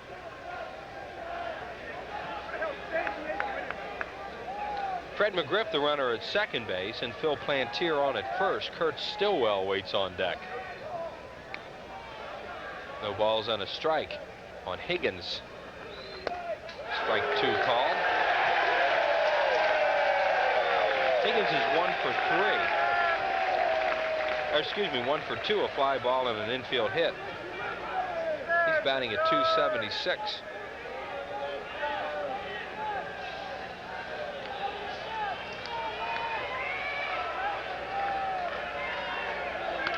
Fouled away. If you're just tuning in, just coming home from the clubs down on Delaware Avenue. This is not a tape, folks. This is not a tape. This is live. We're in game number 2 in the 6th inning. We started the second game around 1:30. And it's 5-4 San Diego. They won the first game 5-2. 2 on, 1 out, and an 0-2 count on Higgins. The pitch from West. Struck him out looking. Oh, this crowd is really into it. They want to be here, and they're having a good time. West painted the perfect strike right here, right down the chute. What Higgins was thinking about, that ball was an outside, it was an inside, it cut the plate in half.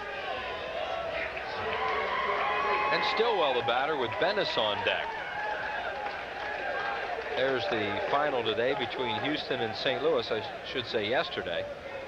Scott Service a home run in that game. Mark Portugal beat Joe McGrain. And going down the scoreboard, Cubs won a few in a row. That's 4 for them. Anthony Young lost again tonight. Is that what you're telling me? Wow. 0-25. It's 25 in a row over 2 years. At some point in your career, you've got to think about maybe going into banking or car salesmanship or something. Stillwell fouls it off into the crowd. Mets had a 5-inning game with the Giants tonight, called after 5 on account of rain. And as we just said, Anthony Young was a loser in that one. There would be a prime candidate right there for Tony Robbins. Motivation. The motivational king, the guy that you see Fran Tarkington on all those cable shows saying how well he does and how good he is. No balls on a strike on Stillwell. Strike 2 call. I don't know how well you followed the Kings this year in the Stanley Cup playoffs, Chris, but Tony Robbins was a big factor, according to Barry Melrose, their coach, in helping them get that far. They had a heck of a year. There's McGriff on at second base. Phil Plantier on at first. They had 2 on and nobody out. Now there's 2 on, 2 outs, and 2 strikes on Stillwell. And West is going to step off the rubber and have Pratt go through the signs again.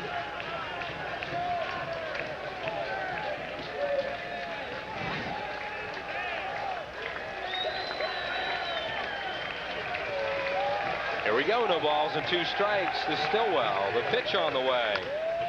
Chopped to short. Batiste will go to Morandini, and they got him at second base, and David West gets out of the inning. No runs, 1 hit, no errors, and 2 men left to the bottom of the 6th. Padres lead it by 1. The Bud Light Spotlight's on Phillies. We'll tell you what we like with our Bud Light. Beach volleyball and Bud Light. Give me the Flyers and a Bud Light. Cheesesteaks? Cheesesteaks. Cheesesteaks. And I'm all ready with the Philly cheesesteaks. Anything goes well with Bud Light. We like Bud Light and Dan.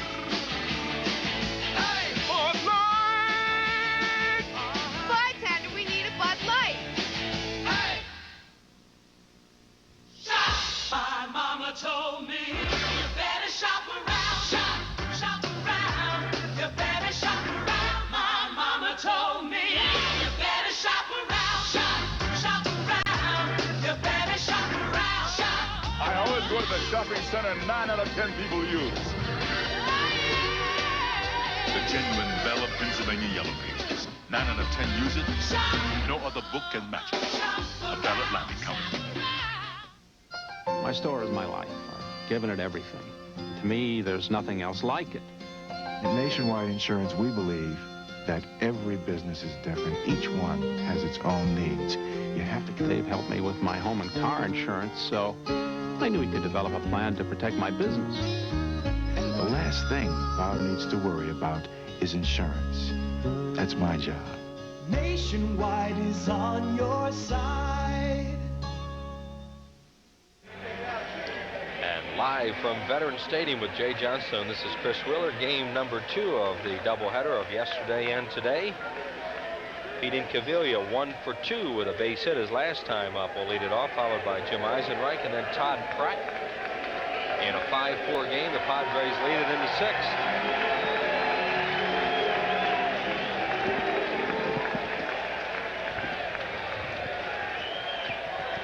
Andy Benes all the way for San Diego. The first pitch to Incaviglia is over for strike 1. Jose De Leon went the first 5 for the Phillies, gave up 5 runs, only 1 of them earned.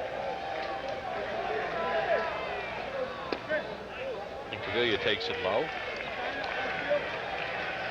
Benes trying to keep the ball away from Incaviglia. Last time hung a slider to him. Incaviglia turned on it, laced it to left field.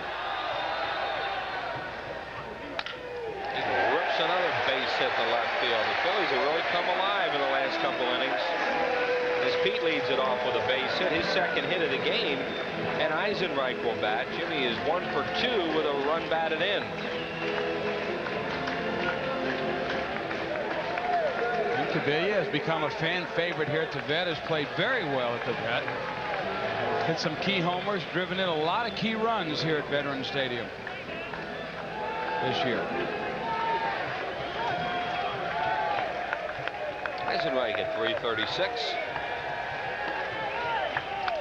Fouled away left side. They're playing him as an opposite field hitter. Bell shading him towards left center field, and Plantier over. There you see the defense. Well off the line, and right is Billy Bean.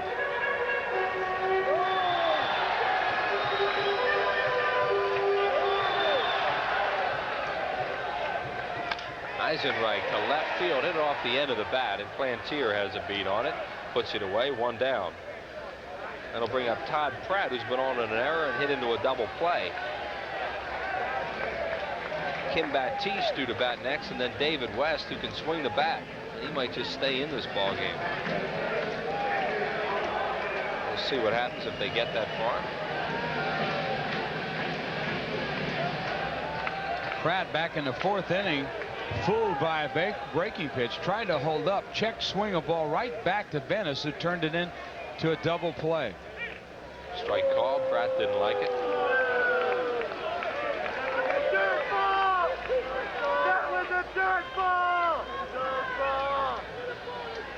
Natives are restless here tonight.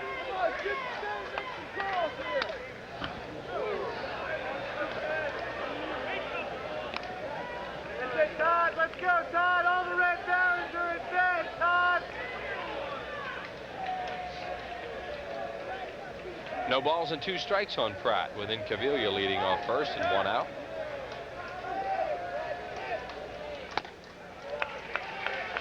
Andy Bennis misses outside. Bennis has walked 1 and struck out 2 thus far. The 1 walk to Thompson back in the 5th inning. He scored on Jordan's 3-run homer.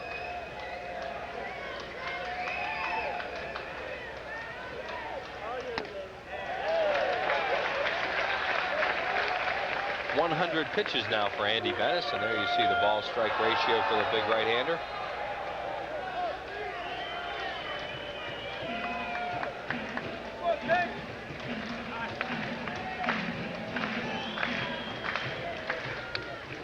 Pratt just spoiled a good pitch by Bennis to stay alive. He was kind of fooled by that pitch where he couldn't quite get it around. He just kind of got the bat here. Watch what he does with his fastball. Way behind it, he just kind of flails that a little bit, but has enough to foul it off and keep him alive. Another count now, 2-2 on Todd. Struck him out, and there goes the bat into left field.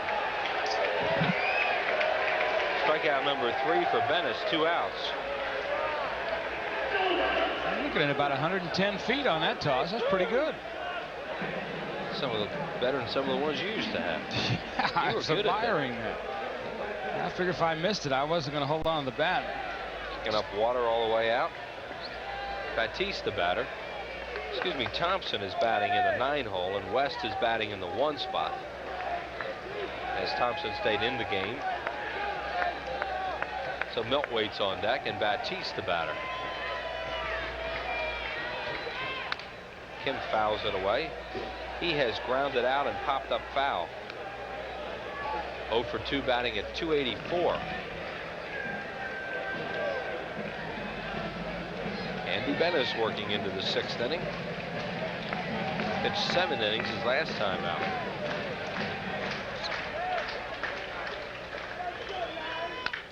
Ground ball, great play by the 3rd baseman, and Shipley throws to 2nd and got him. Fine play by Craig Shipley, who's hit a 3-run homer and just made a really good defensive play. No runs, 1 hit, no errors, and 1 left through 6. Padres still lead it by 1.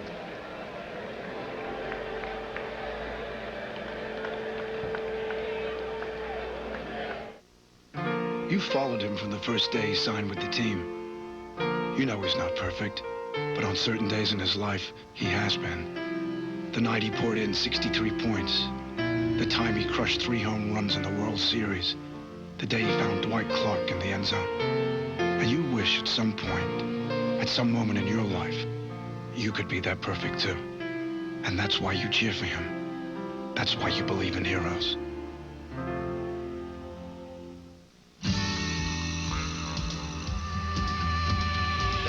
Place on earth that I'd rather be than out in the open where it's all plain to see. If it's gonna get done, it's up to you and me. Come on and head for the mountains of Bush. Come on and head for the mountains of Bush. Beer. In the summer of '93, only one channel will bring you exciting, fist-pumping, first-place Phillies action. And over 100 star-studded, critically acclaimed, blockbuster, commercial-free movies. Prism, the only channel with exclusive Phillies home games and over 100 movies a month. It's the only place to be in the summer of '93.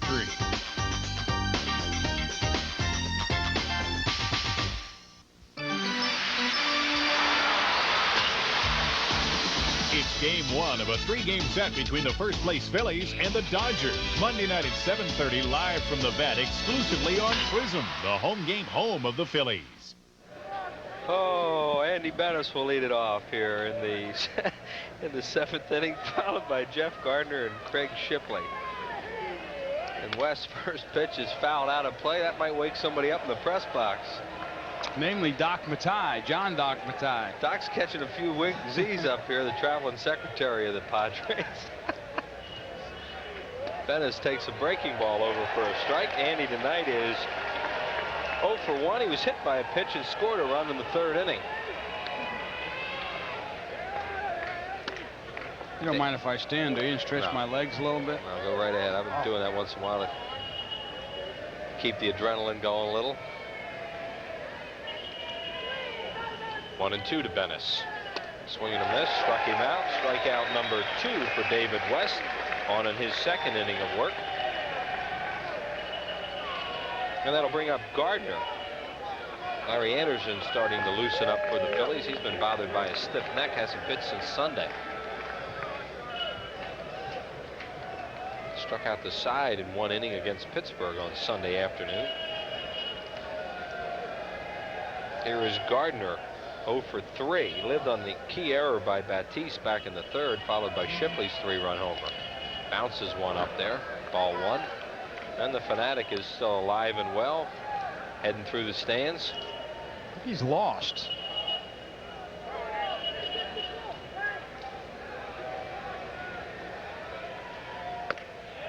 Strike called. We are in the 7th inning of game number 2. Padres lead it by 1. In case you've just arisen or are finding it hard to sleep or delivering the morning paper, this is not a tape, folks. We are live here at the vet in game 2. First game delayed by over 5 hours of rain. Umpires decided to continue with the second game, which started at 1:28 in the morning. And we're now at 3:16 on that MAB clock on the wall. We still have, what do we have, about 5,000-6,000 people out here? Sounds like a lot more because of the loud they are. Yes, they are loud. There we have the fans here. We had a reported ticket sale tonight of 54,617. Wow, that's great.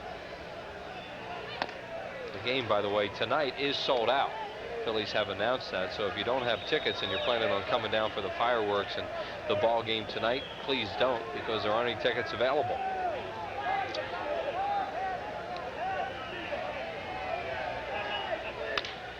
Fly ball shallow left field. Incaviglia waits for it, and Inky puts it away. 2 down. It'll bring up Shipley. Strikeout, 3-run homer, and a fly ball to center. Craig 1 for 3. Also made a fine defensive play to end the 6th inning on that ball hit by Batiste. Now, even though the Phillies are floundering a little bit at this moment, it's really giving their bullpen a chance to get some work in. So down the road, this is going to help the Phillies because their bullpen for a while there didn't get a lot of work. Consequently, when those guys came in, they were a little rusty, had a little trouble finding the plate with their control. As we see Johnny Padres, the pitching coach, but because of the way the pitching has been over the last 10 days or so, the bullpen's getting a lot of work, and these guys really need it. Jammed it. Good pitch by West. Popped up playable to Morandini. And David West has another strong inning. No runs, no hits, no errors, and nobody left. It is a 7th inning stretch time again. We're heading to the bottom of the 7th.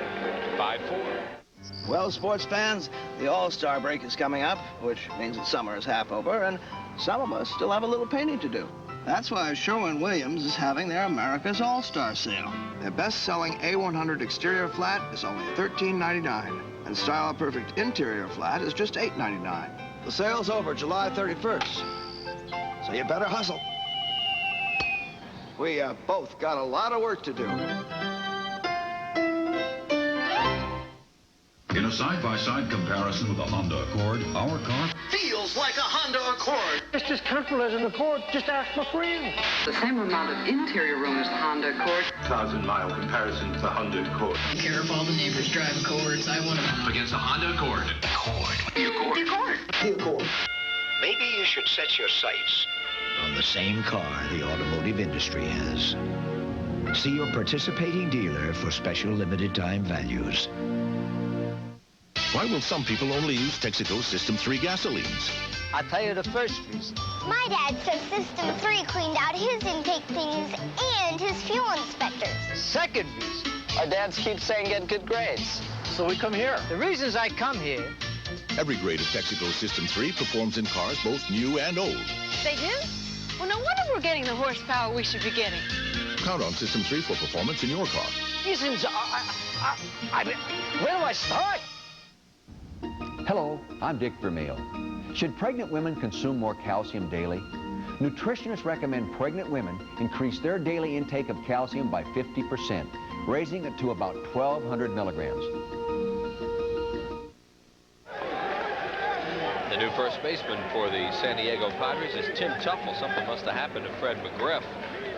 Tired. Yeah, they sure wouldn't take him out of this game. He's due to bat in the 8th inning, and he's a very good defensive first baseman. Nothing against Tim Tuffle, but you know, something is obviously a little bit wrong with McGriff. I mean, that's a plus for the Phillies to get McGriff out of the lineup. Bet it is. We are in the 7th inning. Milt Thompson batting in the 9-hole will lead it off. Lenny Dykstra has moved out to bat for West.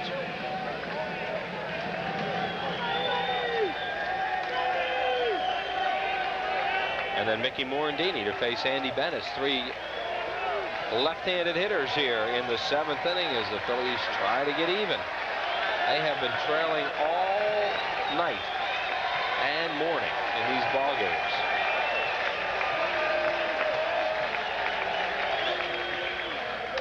Move. Thompson almost got hit as he ran up on that pitch.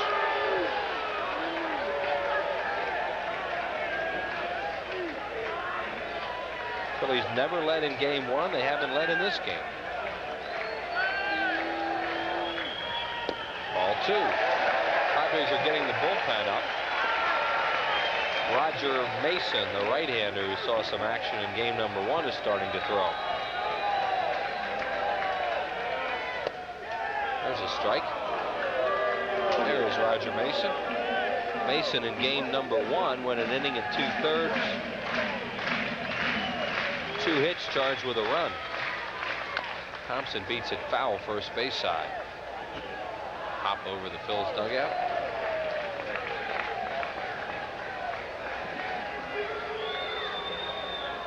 There's Dykstra, will be making his first pinch hit appearance of the season.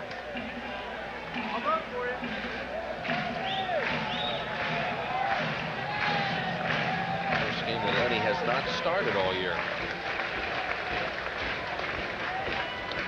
Ball 3 to Milt Thompson. Higgins is having trouble catching a lot of balls. That would help the Phillies if they get somebody on. 3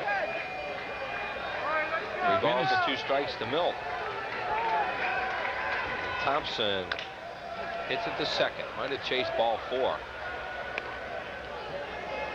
And there's 1 out. And here's Dykstra batting for West. Bennis tied up Thompson inside. Watch this pitch.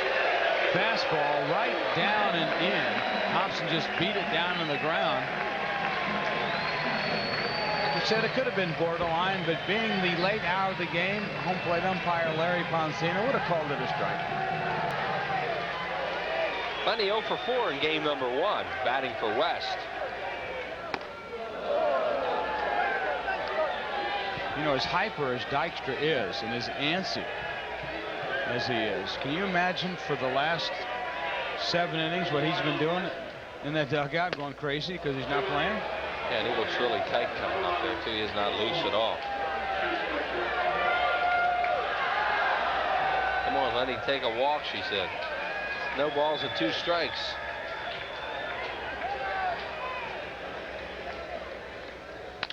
Dykstra to right field. Hit it off the end of the bat, and Billy Beane waits.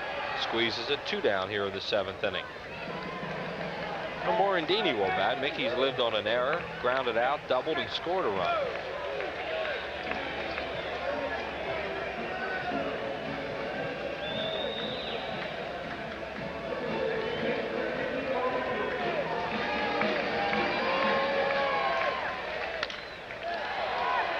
center field. Derek Bell has a beat on it. Hit pretty well, but he runs it down, and Bennis has a quick inning. No runs, no hits, no errors, and nobody left. Through 7, still 5-4 San Diego. Where to find the Mountain Man. A mountain man can often be found on the trail of adventure, in search of remote watering holes, or weathering harsh climates. Most often, however, you'll find the mountain man wherever you find smooth bush beer or easy drinking Busch Light. So, head for the mountains and find yourself in the wide, open world of the mountain man.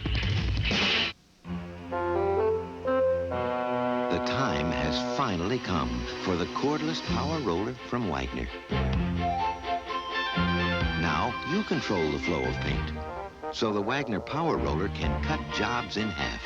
Smoothly and evenly, it can cover areas twice as fast. And cleanup is a snap, so you can finish one job and do another. Get your hands on a real value, because the value of Wagner keeps on rolling. Okay, panel. How can you recognize the genuine Yellow Pages? It has a yellow cover. Good. It says New Jersey Bell on the front. Right. It has more choices inside. Yes! That's how you tell the genuine article from mere imitators. Thank you, gentlemen. Thank you. The genuine New Jersey Bell Yellow Pages. 9 out of 10 use it. No other book can match it. A Bell Atlantic Company. Here's a summary of this ball game. You see the Padres jumped out 5-0. Phillies with a run in the 4th, and Ricky Jordan's 3-run home run in the 5th inning made it close. That's where we are at 5-4. Shipley's 3-run home run got the Padres off and winging in the 3rd. This game started at 1:28. It is now 3:26 as we head to the 8th inning. And Larry Anderson on for the Phils. He will bat in the number 1 hole. See the numbers on Anderson. Has had a good year for the Phillies. Was in a San Diego Padres uniform this time last year. He will face Billy Beane, Tim Tuffle, and Phil Plantier in the 8th.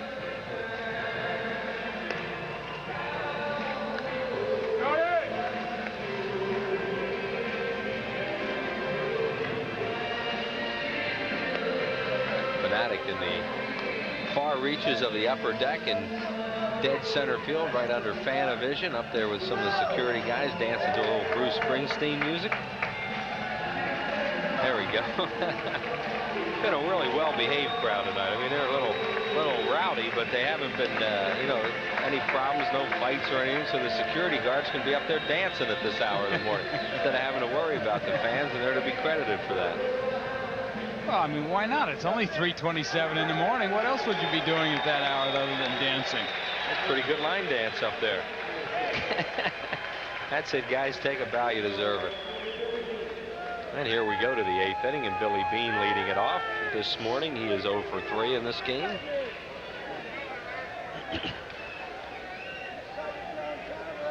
All I can say is I'm glad I don't have far to go home. Wish I could say that. Here's a pitch to Beane. And Anderson comes in high for ball 1. Tim Tuffle is on deck, batting in McGriff's spot now.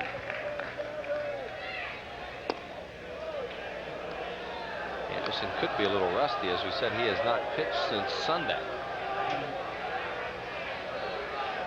5-4 San Diego trying to sweep the Phillies and run their losing streak to 4. Phillies trying to hang in there and win this second game.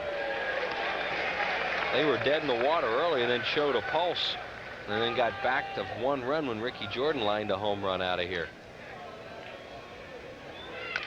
Beaten foul towards the photographer's deck.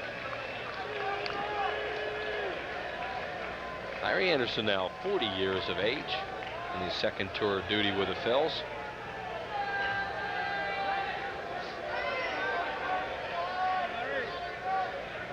Good guy to have in a clubhouse, too. Keeps things light, makes people laugh, has a unique sense of humor. Yeah, I understand that he was down at my desk tonight and has the phone taped shut and has rearranged my calendar and all kinds of things. I got the word on that, so I just can't wait to get down there at about 4:30 and See what havoc he's wreaked. Great to have him back. Well, it was either him or John Vukovich that liked to do that stuff for you. Yeah. 2 balls and 2 strikes. The pitch outside, 3-2.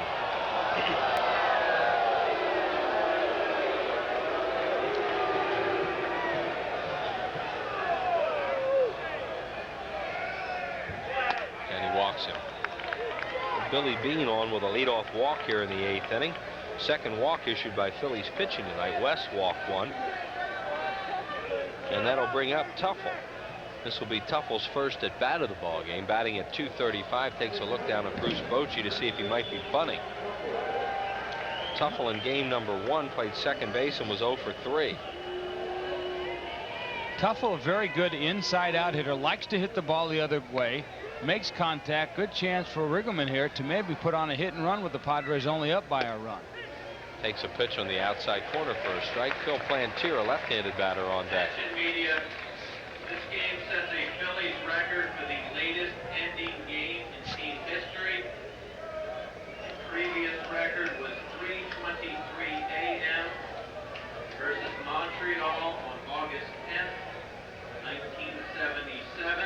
It was also the second game of a doubleheader. Phillies announcing that this is the latest game they've ever played, and I sure remember the other one, a doubleheader against Montreal that ended around this time, and the Phillies won both those games. That was back in 1977. Yes, I know. You were here then. Yeah, that's right. I played in both of them. Those were rain delayed from, oh, what a night that was. We didn't start the second game till after midnight, as we did tonight, but not quite. I think it was something like 12:15 we started the second game, whereas this second game started at 1:28. The rain delays tonight of 5 hours and 54 minutes, the most rain delay time ever here at the Vet. The other one was 5 hours. So this is a record-setting night here at Veterans Stadium. The Phillies hoping to avoid a sweep by the Padres, who came here with 4 losses, straight losses, and a record of 29 and 49. 20 games under 500. Tuffle swings and misses. He couldn't hold up. And Anderson gets a strikeout. That's his first. 1 out for Plantier. Tuffle really disgusted with himself. Watch where the pitch is. It's out of the strike zone. Tuffle realized it, but too late. He tries to check his swing, but he goes too far and is rung up by Larry Poncino.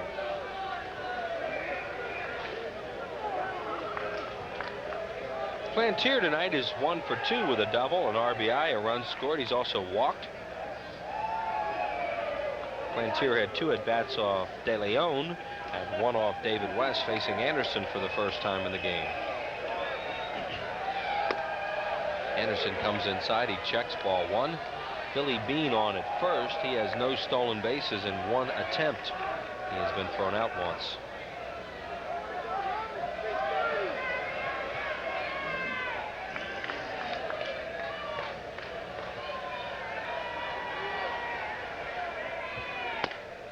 Anderson trying to jam Plantier, and he's not going for it. 2-0. The on-deck batter is Derek Bell.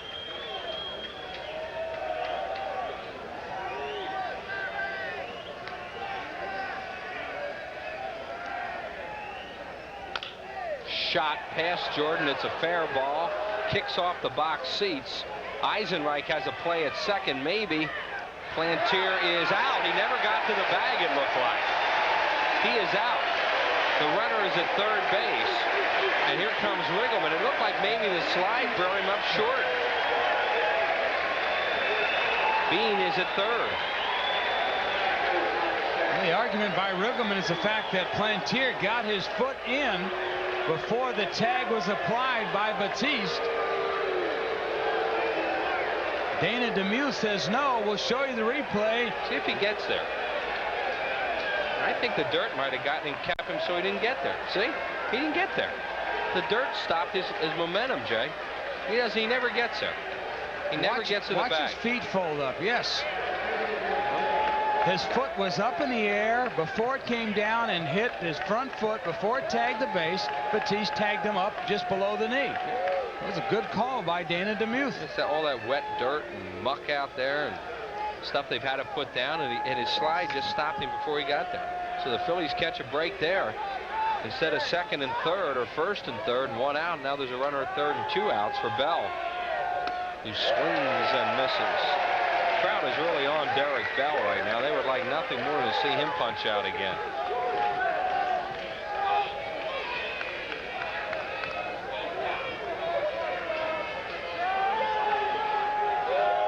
Billy Beane at third base with 2 outs. That was a single, of course, for Plantier, and he's out 9-6 on a good throw by Eisenreich right on the bag to Batista, shortstop.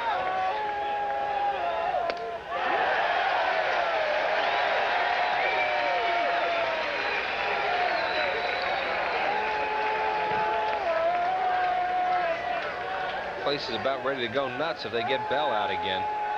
Bell looks a little tired. I'd say.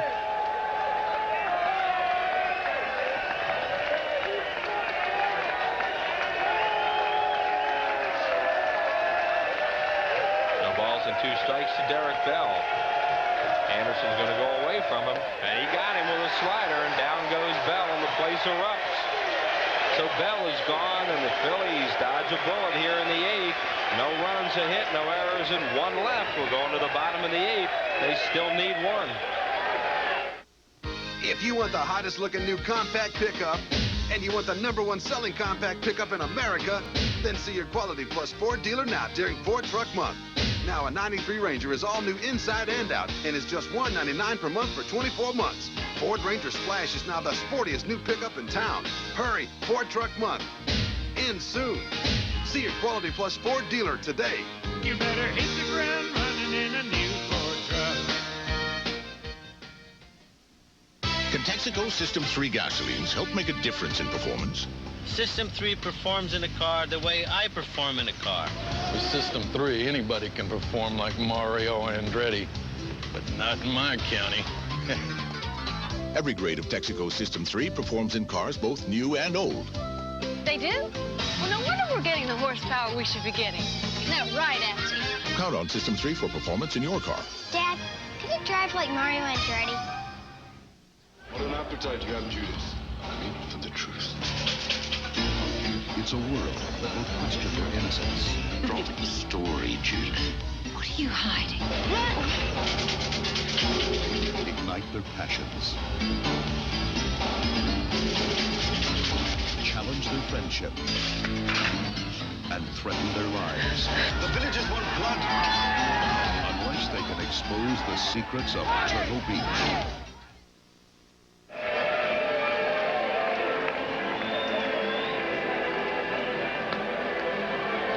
Roger Mason is the new pitcher for the San Diego Padres as we go to the 8th inning. Andy Bennis lifted after 7. 7 innings, 6 hits, 4 earned runs for Bennis, a walk and 3 strikeouts. Mason coming on in game #1 to pitch an inning and 2/3, 2 hits, an earned run, and 2 strikeouts. There are the overall numbers on Roger Mason, the big right-hander, used to be with the Giants and also pitched with the Pittsburgh Pirates last year. Phillies will go with Ricky Jordan, Dave Hollins, Pete Incaviglia. And the crowd getting into the theme from Rocky. This is a hearty lot here right now. Yes, it is. It's a lot of youth in this crowd. For almost 3:40 in the morning, they are sure a lively group. Well, we've left this ballpark at 4 and 4:30 a lot of mornings, but usually coming back with our suitcases from a road trip, not a ball game. Ricky Jordan has had a big hit in this game for the Phillies. He got an infield hit and scored a run in the 4th, then he bombed a 3-run home run off Bennis his last time up. But the Phillies still trail by a run at 5-4, and Roger Mason the pitcher. And Ricky takes it inside, ball 1. The outfielders are very deep for San Diego. They're preventing against any kind of an extra base hit, or trying to. There you see them, Plantier, Bell, and Bean from left to right.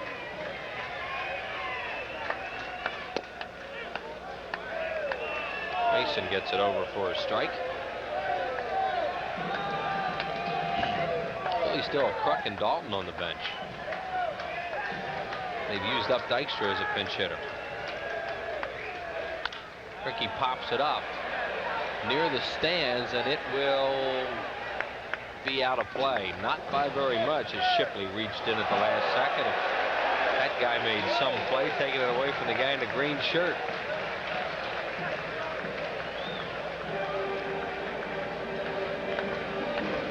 Tell you what, another foot and a half, Shipley would have caught that ball. Yeah, that came drifted back.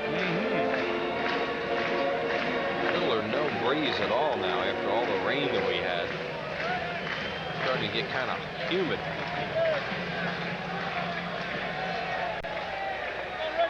One and two to Ricky. Low, ball 2, 2-2.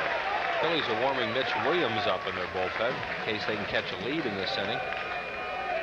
There are the flags. There's not much air, but they're also soaked. It'd be tough for them to move.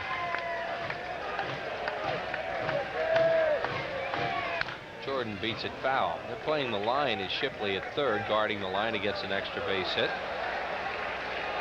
Another souvenir. You notice Mason is trying to keep everything in on Jordan. He doesn't want to be able to extend, utilize the power. Jordan with a big swing likes the ball up and out over the plate so he can extend those big arms and hands and utilize his power, and Mason wants everything in tight on him.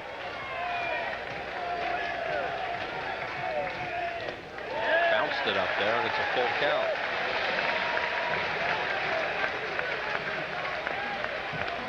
Nobody up in the Padres bullpen. Mason just into the game in relief of Andy Bettis. Mason might be a little tired too, warming up a couple innings down there than pitching in the first game. Veteran right-hander shakes off Higgins. And here we go with a 3-2 to Jordan. Struck him out with a breaking ball. You could almost see that coming. Mason trying to tie up Jordan inside, bounce the fastball away. Then you saw Higgins set up for the slider on the outside part of the plate. And Holland's the batter. Dave 0 for 7 in the doubleheader. Incaviglia on deck. Mason misses away.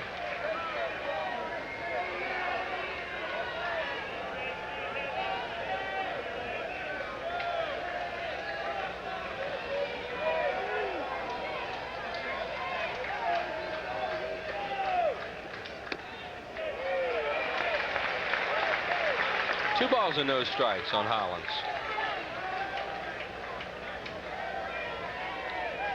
Roger Mason is 6'6" right-hander.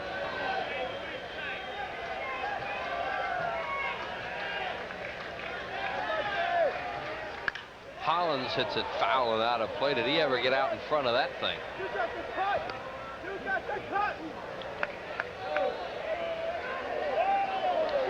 Mason is 6'6", 220 pounds. He's 34 years of age. Lives in Bel Air, Michigan.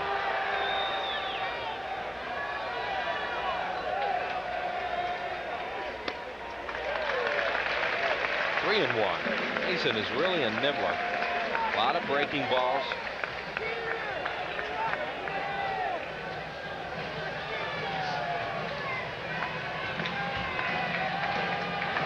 Holland's trying to get on for Incaviglia.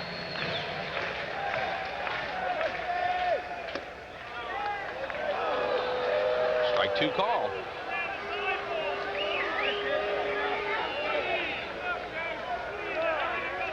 Here's Gene Harris, who closed out the first game, picked up a save. His 13th. Hollins walks. So the Phillies get the tying run on with one out for Incaviglia, who's 2 for 3.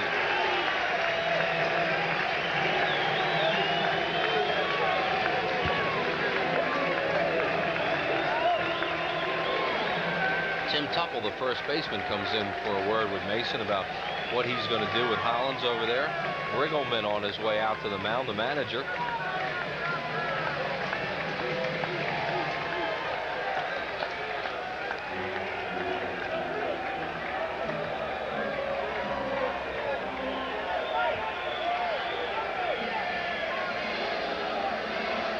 And the whole infield comes in. Well, the last thing that the Padres want to see happen is for the Phillies to tie this game up. The Phillies would like to get even, as we mentioned. They have not had a lead all night, nor have they been tied in either ball game. They have been fighting uphill all night against these Padres, and now Higgins had headed back to the plate, and Mason wants to talk to him. He calls him back out there. They want to make sure that they've got their signals straight on how they're going to pitch Incaviglia, because a mistake to Incaviglia this time put the Phillies ahead. Bob Guerin out to the bullpen. He was a catcher in game number 1. Incaviglia already with 2 hits.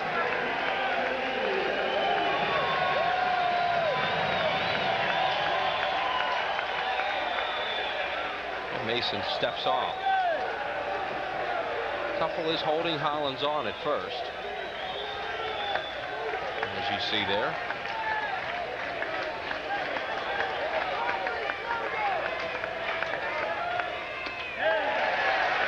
Incaviglia is probably going to see a lot of breaking balls. Eisenreich waits on deck. They're almost inviting Incaviglia to hit the ball to right field. Look at the gigantic hole where Hollins was being held at first base by Tuffle, and Jeff Gardner, the second baseman, who's playing in a double play situation.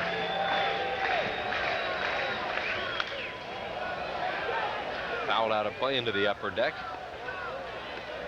Just don't think Mason's going to give him a fastball to hit.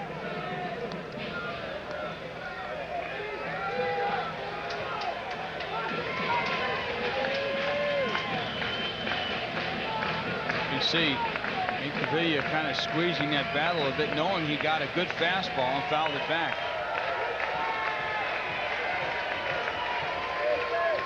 I think he started this doubleheader. He was clean shaven. Look at him now. He says it grows fast. Like Wolfman, you know. Look at him. That's today. Wow. 2 balls and a strike on Pete.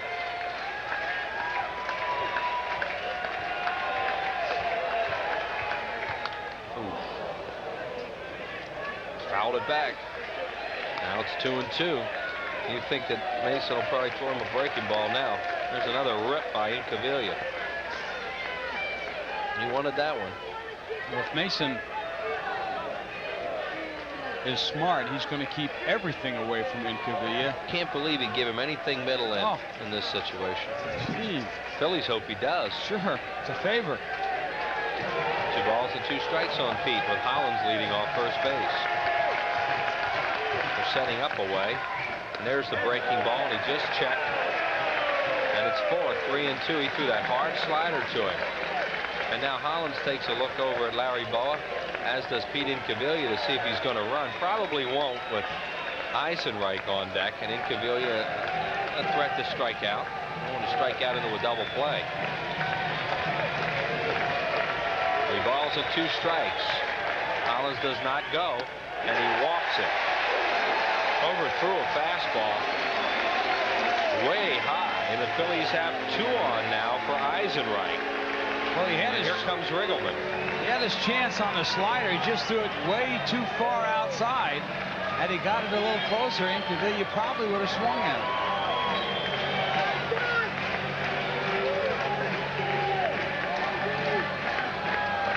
So Jim Riggleman's coming out to the mound. He's going to make a double switch,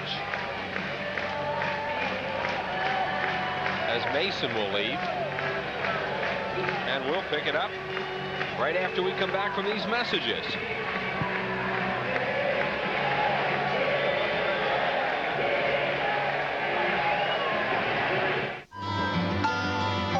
Yeah, how far away do you think I can get in 72 hours?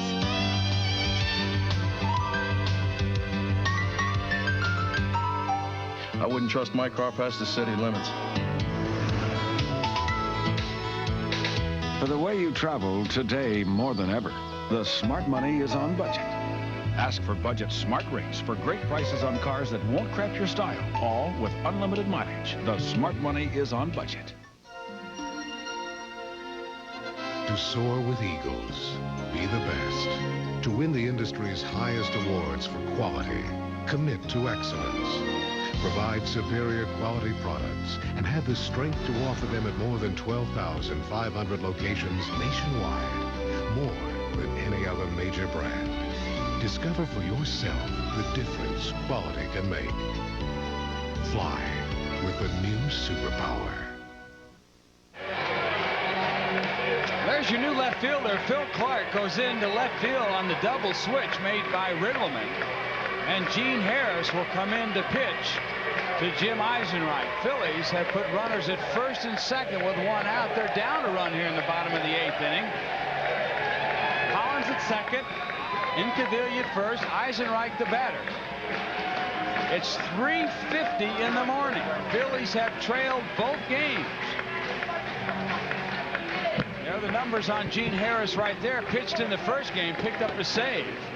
As we look at Dave Holland standing at second base. So Eisenreich steps in. And Phillies have a runner in scoring position. And Eisenreich, the best batter of all the Phillies this year at the Vet, coming into tonight's game, hitting a mere .350 for the season here at Veterans Stadium. And Eisenreich has an RBI hit in the ball game tonight. Gene Harris coming on here in the 8th inning. Pitch to Eisenreich. Beats it foul first base side. Phil Clark moving into the game to play left field. He'll bat 9th. And Darren Dalton has moved out. He will bat for Pratt.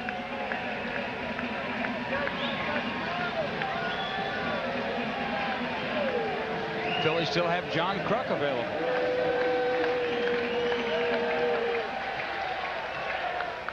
Eisenreich towards the gap, and here comes Clark. He's right there. Hit it pretty well, but right at him. They just put him in the ball game, and it goes right at him. And here comes Dalton to bat for Pratt.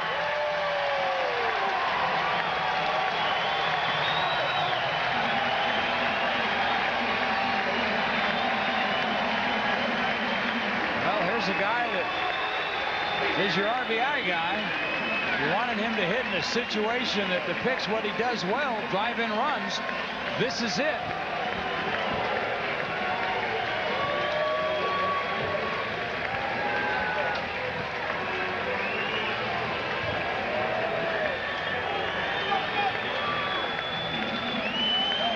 Darren Dalton, 0 for 1 as a pinch hitter this year. Facing Gene Harris with 2 on and 2 outs in the 8th inning. Padres lead it 5-4. Here's the pitch. High ball 1. On deck is Kruk. To bat for Batiste. Phillies have a heck of a bench in this game.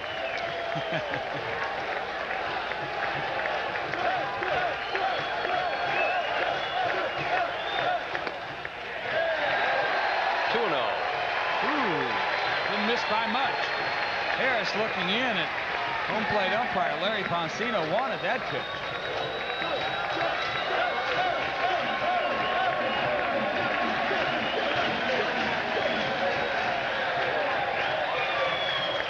Ball 3, and Dalton takes a look at Larry Bowa to see if he's swinging 3-0.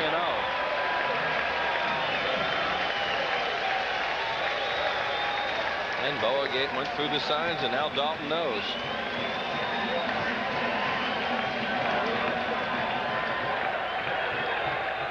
He was, and it's a base hit to right field. Here comes Hollins being waved around. Bean's throw is not in time, and it's a tie game. Here at 3:53 in the morning, the Phillies have tied this baby on a base hit by Dalton. Well, Dalton coming into tonight's 61 RBIs. Only Matt Williams leads him in the race for the National League. And Dalton takes a 3-0 fastball, laces a hard grounder to right field. Billy Bean coming in, makes a strong throw, but Hollins with a great jump. But the best of all was Pete Incaviglia, often running with the play over to third base. And the Phillies have finally tied this game. First time tonight they've been tied in the game in either game, and they've never led. And how about Dalton on the 3-0 green light coming through? John Kruk as a pinch hitter. The Krucker 0 for 2 so far in the pinch.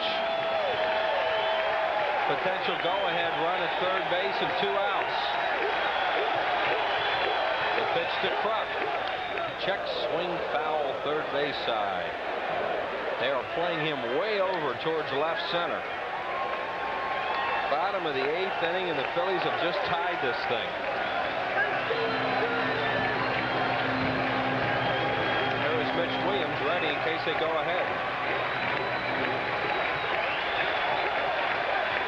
Pitch to Kruk. Low, 1-1. Milt Thompson batting in the 9-hole is on deck.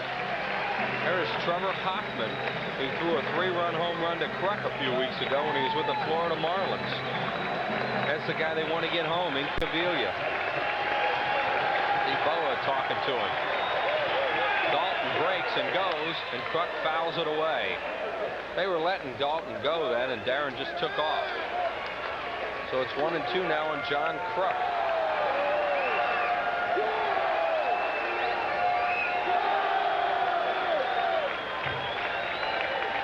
And if you say, well, why was Dalton stealing or taking a chance? Hey, nothing wrong with that, because if Kruk gets a base hit, Dalton might be able to score all the way from first if he's running. Right. They were giving it to him anyway. Now Tuffle's moved in a little bit. There's everybody left here on their feet. 1 ball and 2 strikes to John Kruk. Dalton does not go this time as Harris fakes the throw to third, hoping they'll get Dalton leaving too soon.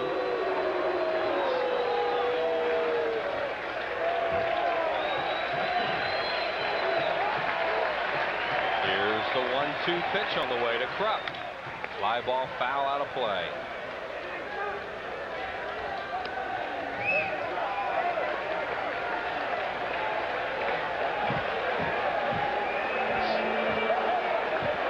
This is a fitting inning for today's activities. Yeah, well, this has gotten pretty exciting.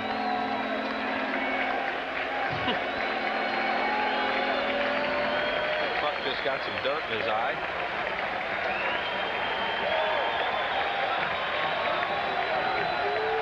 Here we go. 1 ball, 2 strikes to Kruk. The pitch to John. Oh, he had a rip at that one. Fouled it straight back. That was the pitch he wanted.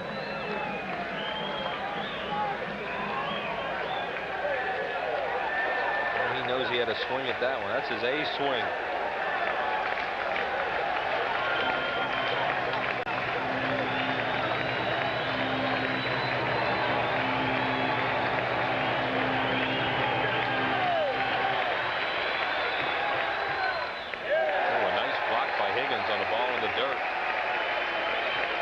Incaviglia with a good lead coming down the base path just in case it got away from him. Now it's 2-2.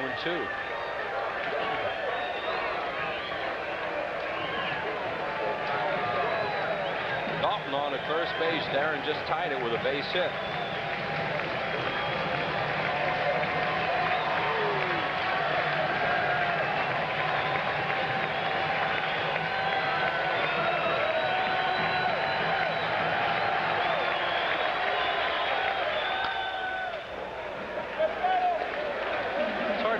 Have this much noise and excitement at 4 o'clock in the morning. Well, they are excited.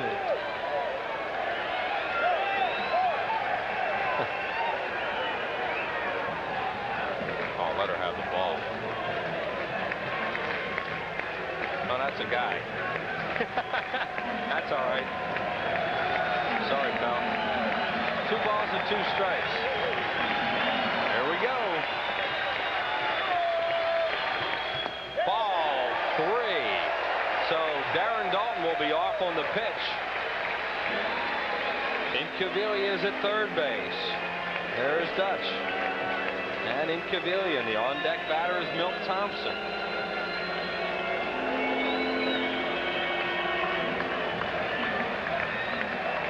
Three balls, 2 strikes, 2 outs, 5-5. There goes Dalton. The pitch to Kruk. Ball 4. He walked him. Higgins somehow kept it in front of him, and the bases are loaded for Thompson. Nice block by Higgins. We'll show it to you one more time. Watch where this ball goes. It's blocked off Higgins, hits Kruk. He loses it. Ball bounces in front of home plate. But it's too close for Incaviglia to try and score. So Larry Ball almost has to grab him to keep him at third base. Milt Thompson came in as a pinch hitter and stayed in the game. He's walked, scored a run, and grounded out. Here's the pitch to Milt. Ball one low. Mariano Duncan has moved out in the on-deck circle to bat for Anderson.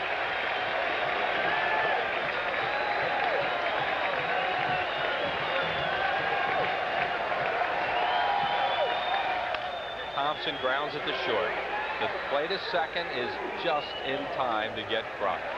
And the Phillies will leave them loaded, but they tie the game here in the 8th inning. 1 run on 1 hit, no errors, and 3 men left on base. We're going to the 9th. It's 4 o'clock in the morning, and we're tied at 5. Near the end of innocence came the beginning of manhood.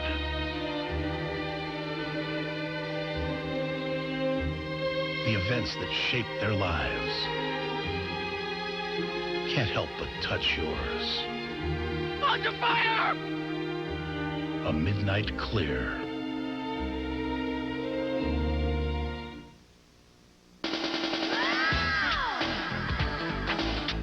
The Phillies take on the West in 7 big games. First, 3 with the Dodgers, Monday, July 5th, Tuesday, July 6th, and Wednesday, July 7th, all at 7:35. Followed by 4 against the Giants with Bonds, Clark, and Williams. Thursday, July 8th, and Friday, July 9th at 7:35. Saturday, July 10th at 3 o'clock. And then all kids 14 and under get a free batting practice jersey Sunday, July 11th at 1:35. Call 463-1000. The new Lexus GS is equipped with a vehicle speed-sensitive steering system so responsive that it actually improves your feel for the road. Now, the only thing more exhilarating than watching the Lexus GS is driving it. The new GS.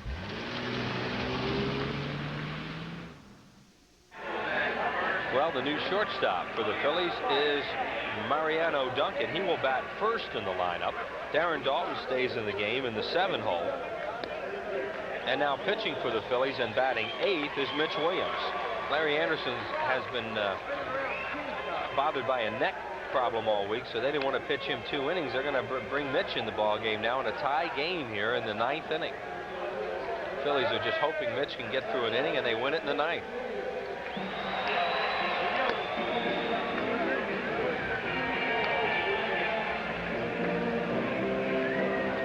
That seems to be the case, partner. Lugosi going with all the marbles right here in the 9th inning. Almost looks like you got the regular A team out there at 4:02 in the morning now. There's the manager. What a night he's had, trying to get through this doubleheader with the very thin pitching staff that he has right now. And he knows he's rolling his last bullet, or shooting his last bullet right now with Mitch Williams, and just hoping.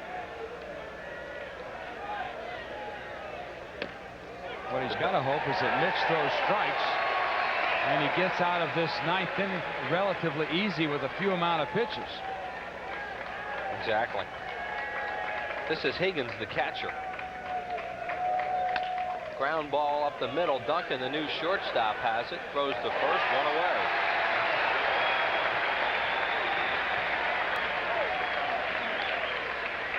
Mariano just in the ball game and is tested early, and that'll bring up Kurt Stillwell with Phil Clark on deck. He is now in the number 9 hole.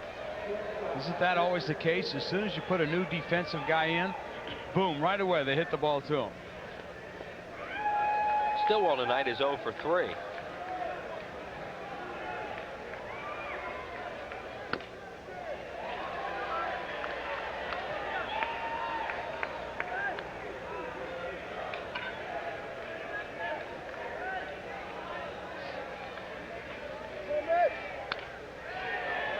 rip at that and fouled it back. That is 7 innings, 6 hits, 4 runs earned, 1 walk, 3 strikeouts, home run. Mason, 1/3 inning, no hits, 1 run earned, 2 walks, 1 strikeout. 1 ball and 1 strike. 1 hit, 1 walk, 3 strikeouts.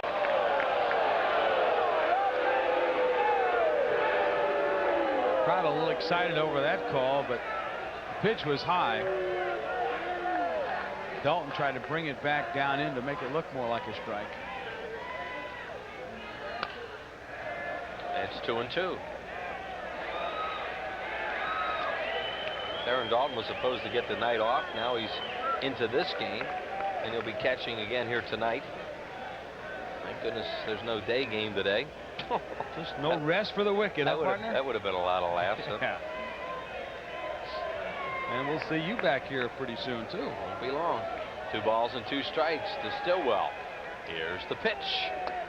Tries to check and does, and it's full at 3-2. Threw him a breaking ball.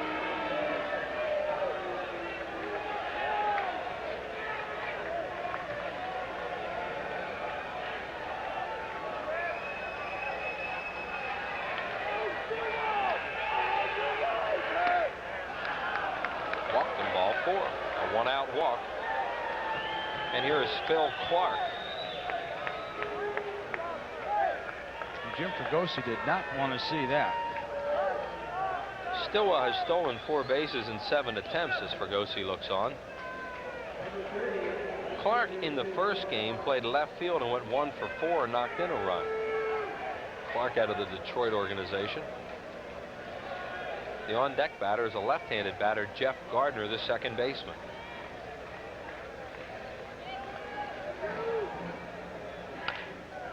Fouled away by Clark, right side, now to play.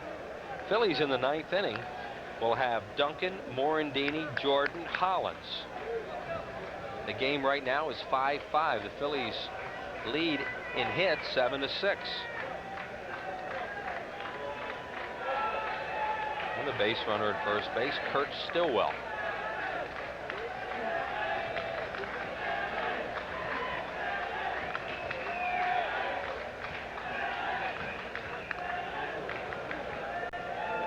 Looking back in the that's what the sun comes up, huh, at 5:37. Right, 4th inning. Phillies had a couple of opportunities but squandered a chance to score some runs.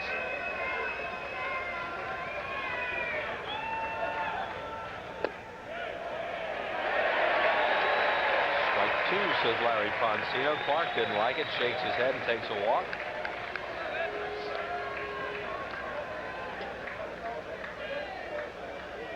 You know, I can't picture myself doing anything but this tonight. I mean, I could have been home watching movies on Prism, but yeah, we're at the ballpark. You know, this is fun. We're keeping the movies off Prism tonight.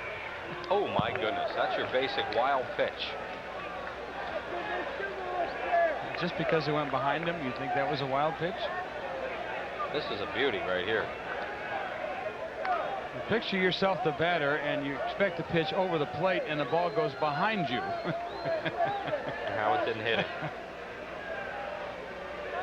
I don't think that somehow Mitch is Clark is going to step in there too gingerly after this one. He's going to be tiptoeing in that batter's box. Somehow Mitch is perfect for this time of the morning. Has Stillwell on at second base with a potential go-ahead run for San Diego.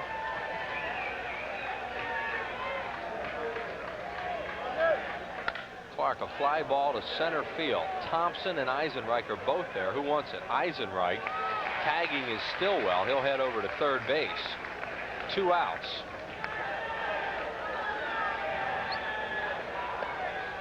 And Gardner will bat.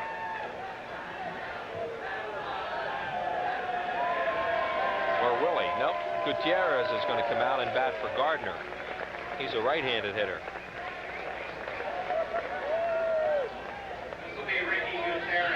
Ricky Gutierrez played shortstop in game number 1 and went 1 for 3 with an RBI.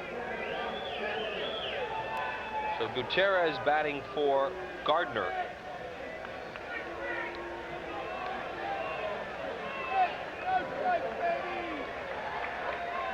And Stillwell at third base and 2 outs.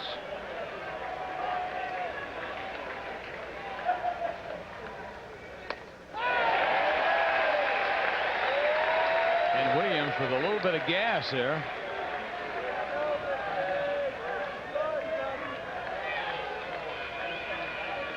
Gutierrez with a very, very wide stance. Not much power, just tries to put the bat on the ball.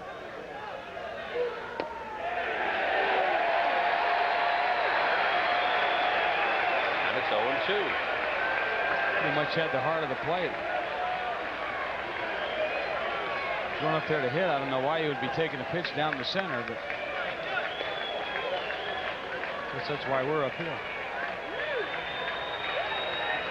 Here we go with the 0-2 pitch to Gutierrez. Oh, and inside, 1-2. A loud groan from the assembled.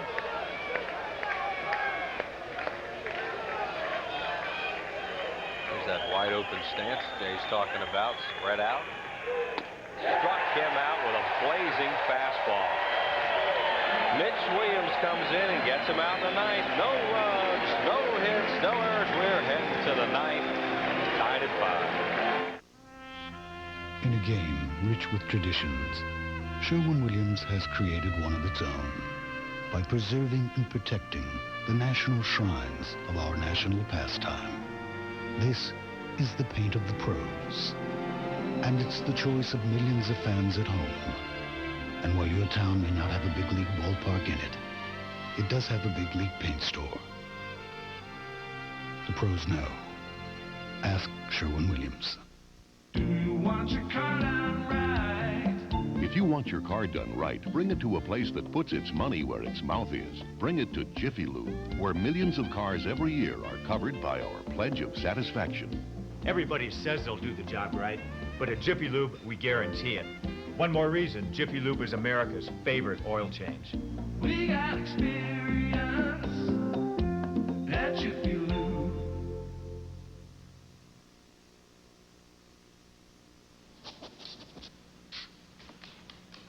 I can see clearly now the rain is gone. I can see all obstacles in my way. Gonna the dark. Presenting the RCA 52-inch projection screen home theater. It's bigger and brighter than almost anything out there. Sunshiny day. RCA home theater products available at all American appliance stores throughout Pennsylvania, New Jersey, and Delaware. Loosen your tie, take off your coat, roll up your sleeves. It's a business person special, Thursday, July 29th at 12:35. Compliments of Mellon PSFS. Go ahead, you deserve a break. Call 463-1000. Here are the changes for the Padres. Shipley moves from third base to shortstop. Ricky Gutierrez stays in the game. He will play shortstop. Archie Cianfrocco moves into the game. He will play third base and bat fifth. And the new pitcher, the right-hander Trevor Hoffman, will bat eighth.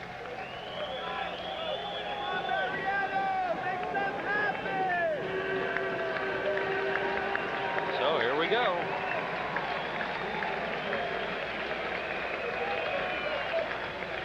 Trevor Hoffman just came over in that Gary Sheffield deal. And Mariano Duncan will be the first to face him here in the ninth. Duncan, Morandini, and Jordan.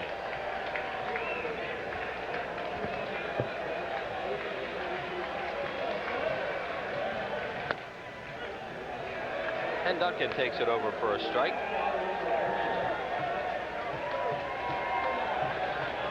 Trevor Hoffman. Line drive to right, fair or foul. It's a fair ball and a ground rule. Nope, it's still in play. It's into the corner, and Duncan will go to second. He's had a lot of trouble with hamstring pulls, and he's slowed up going into second base. And hopefully he didn't hurt that leg again. If he did, they got to get him out of there because he's an important. Yeah, he did hurt it. Oh my. A hamstring pull at 4 o'clock in the morning. I think he could have gotten to third then if he hadn't done that. Yes, without a doubt, because the right fielder, Bean, was fooled. He thought the ball was going to hit off the side of the fence there. It did not. It carried him down into the right field corner. And had not Duncan hurt himself, he would have been able to get to third easily. You can see Bean, the ball went down there. He slowed up because he thought the ball was going to come off the fence. It did not. It caromed off the corner. You can see now he had to chase it all the way to the wall. And now Jim Fregosi and Mark Anderson out there checking along with Larry Boa to see if Mariano Duncan can score on a base hit. Yeah, there's no time to fool around with it. But you know, it comes down to they don't. Looking down at my list here, they might you have to use a pitcher to run for him. There's no players left. Jeff Mancho is left, but they might have to keep him around as a third catcher just in case. I'd say why waste a player to run? Use a pitcher if there's one available. And Mancho is coming in. He's the one player they have left. So Duncan's going to have to leave, and Manto will come in as a pinch runner. Mariano Duncan, with that patented right field stroke, gets it into the corner. And he leaves with Mark Anderson, the Phillies trainer. There go Duncan and Mark Anderson into the dugout.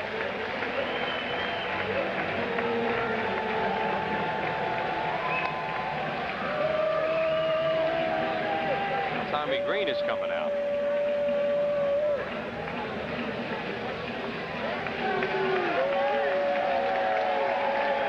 So as we thought there would be a pitcher run, it's going to be Tommy Green.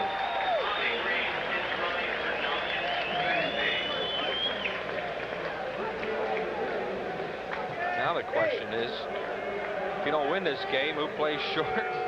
They're going to walk Mickey Morandini. They know Morandini can really handle the bat and would be up there to bunt or to pull the ball to move him over. So they're going to walk him here. That run doesn't mean anything. It's a good move by Jim Riggleman. That is, because Morandini can bunt well and get the ball down. And then after Morandini executed that, then they'd have to walk the bases loaded anyway.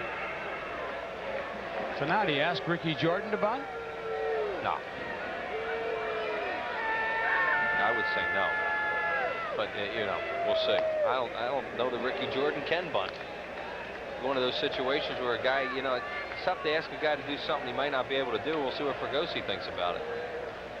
As Hoffman is issuing the intentional walk, we'll see. Here comes Riggleman out to talk to Hoffman. Strategy, a lot of strategy going on right now. Here comes a whole infield in again. Tommy Green's coming over to talk to Boa.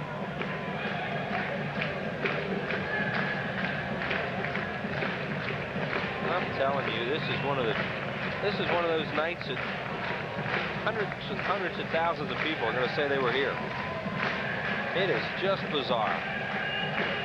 There's the meeting at 4:17 a.m. on the mound. Yeah, talking about breakfast. Jim Fregosi trying to figure out some options that he has left, and very few of them are left. Well, he knows he's out of bullets right now. He's got to win this game right now, or he sure wants to. You see, he has Manto left on the lineup card.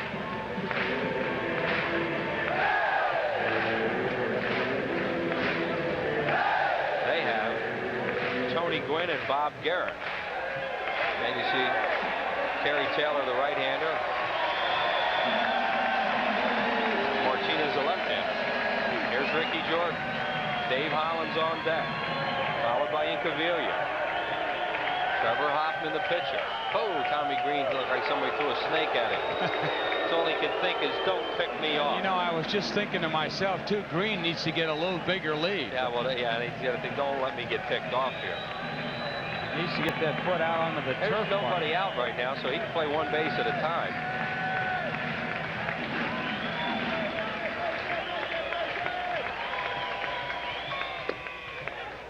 Strike call to Jordan. No sign of a bunt. There's Bella going through the signs.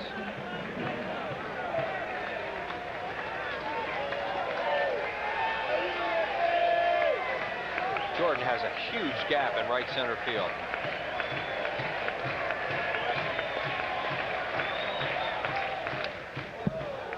And Hoffman gets ahead of him, 0-2.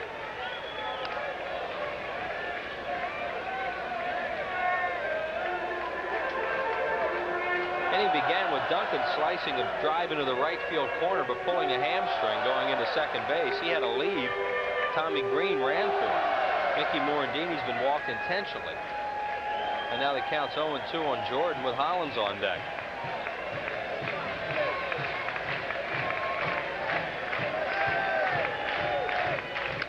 Jordan fouls it away right side. Ricky TKnight has flied out, had an infield single scored, hit a 3-run home run in the 5th, and struck out in the 8th. 5-5 game in the bottom of the 9th inning. Game number 2. We are live at the vet. Burning the light bulbs here tonight.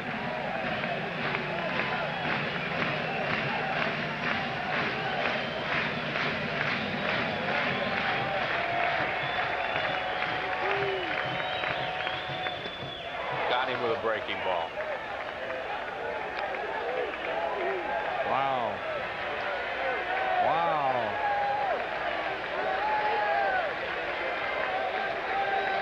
And now here is Hollins, hitless in the doubleheader as Jordan swings through the slider.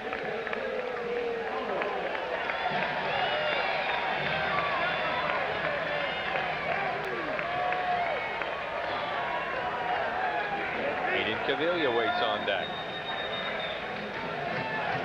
Tommy Green leads off second base.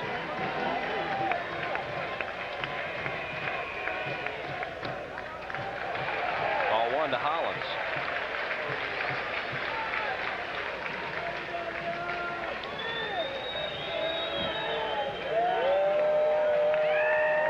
Padres in double play depth, and they play Hollins from the left side. Shallow and left, and a little towards the right field line.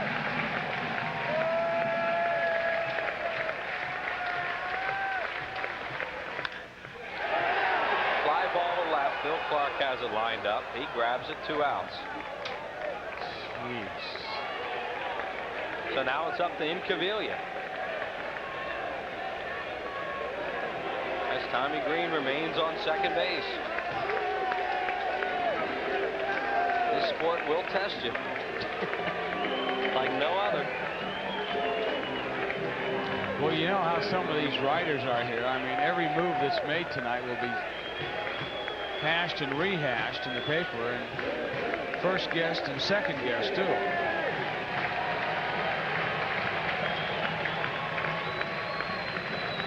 Well, it won't be in today's papers.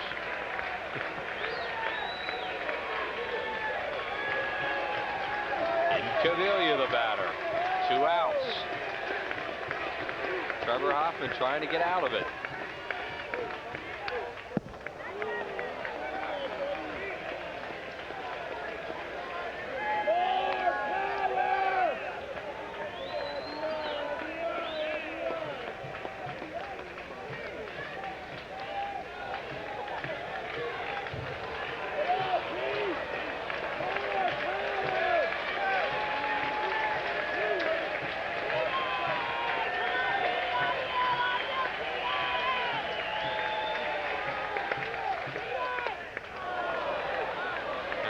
Gets ahead of him, 0-2. This guy is good breaking ball to right-handed hitters.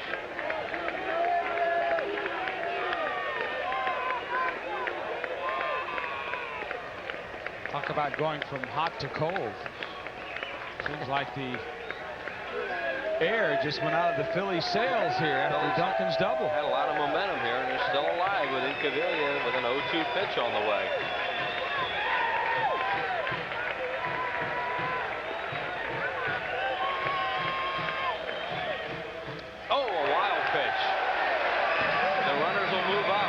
Green to third, and Morandini to second.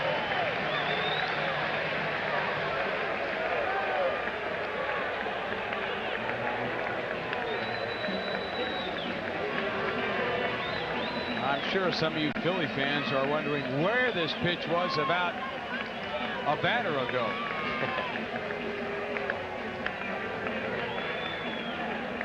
And Hoffman goes back to get the mud off his spikes. Well, at least they have Tommy Green to third now, where a base hit scores him automatically. They don't have to worry about trying to score him from second. See what happens. 1 1 ball, 2 strikes to Incaviglia. He's going to work from the stretch. And the pitch. Ooh, another low pitch. 2-2. He's trying to get him to chase a breaking ball. Eisenreich is on deck. That's why they're not going to walk Incaviglia here. The left-handed hitter's on deck.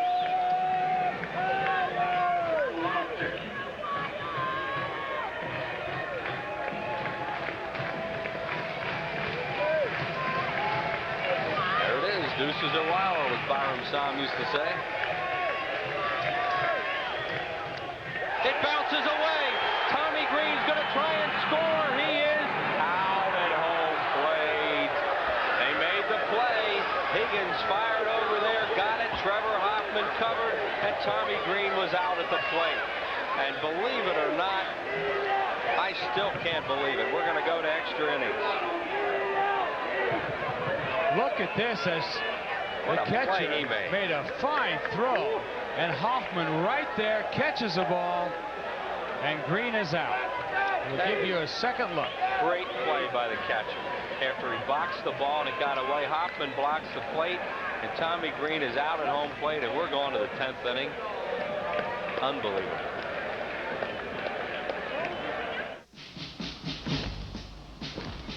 Bean, Franklin F. You get 100 days even. 10 days credit for sick time leaves 90 days in the stockade. Salute! One man runs this stockade, Master Sergeant Otis McKinney. That's me. You soldier along and pull your weight, and I'll be straight with you, okay? No. You're really pushing him. I ain't pushing anybody! I'm just not backing off. Keep it right there, Jimmy. All in on the devil! Move it, move it, move it. Why are you protecting these people? If you think they do the same to you, you better look in the mirror, mister. Oh, come on! Me and them were the same. Now I got a little game of my own for you, so listen up, people. So you've chosen a team after all, huh? Well, I got news for you, mister. You chose the wrong one.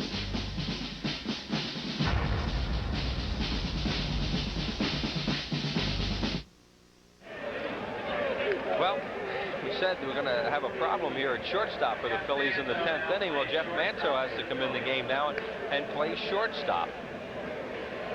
What an unbelievable 9th inning. At 4:26 in the morning. That ball bounced away, and that catcher somehow got over there, and as he was sliding away from home plate, still threw it back to the pitcher, Hoffman covering, and they got Tommy Green. That was just a great play. Excellent play. Good hustle by the catcher Higgins, and of course a nice block on the plate by Trevor Hoffman. Well, Hoffman didn't turn into a spectator. How many times have you seen that happen? Sure. Either the catcher makes an errant throw, or the pitcher doesn't get there in time, or misses the ball, and both guys with him clicked sliding on that away one. like that too. We're not in the 10th inning, are we? Shipley the batter, and Mitch Williams has to work another inning. It'll be Shipley, Bean, and Tuffle in the 10th.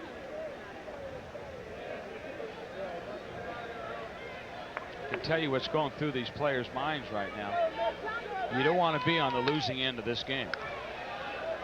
You play a game at this hour and go through what you've gone through and been at the ballpark all day long. This game means a lot to both clubs. And it's now 3 hours at this point.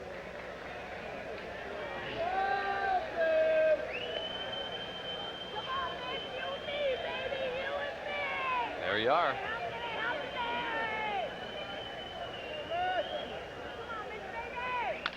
Foul away.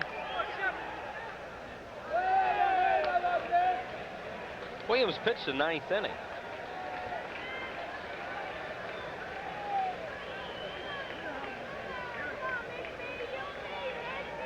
It's a very costly 9th inning too for the Phillies, losing Mariano Duncan for again and day to day.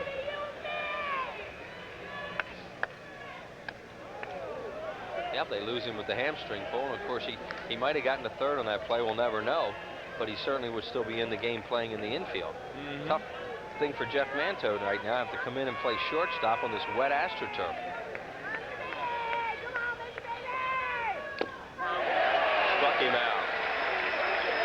That's one way to keep the ball away from Mano. Strike him out. Williams with a good pitch here. Watch this ball dive down and in, or actually down and away, excuse me.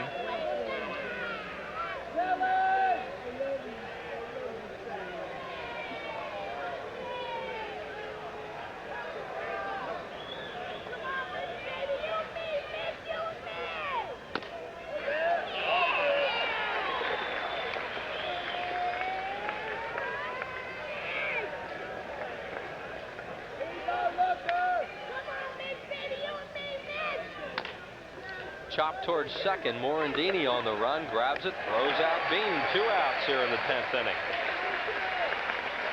And that'll bring up Tuffle. 2 outs on 3 pitches. Marquis Cianfrocco is the on-deck batter.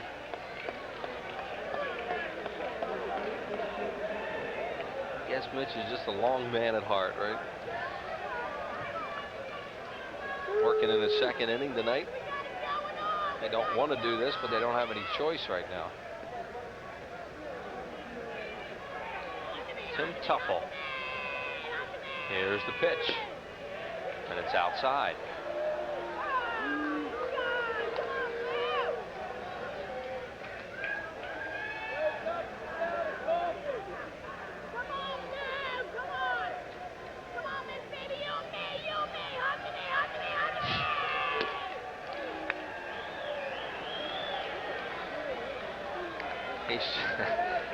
The hat's gone.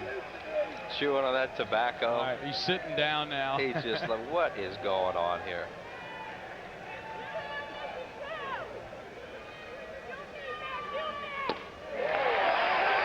Couple trying to end it for the Pirates, put the Padres ahead with a big swing and a miss. 2 balls and 1 strike on Tim Tuffle, who has 5 homers and 10 runs batted in.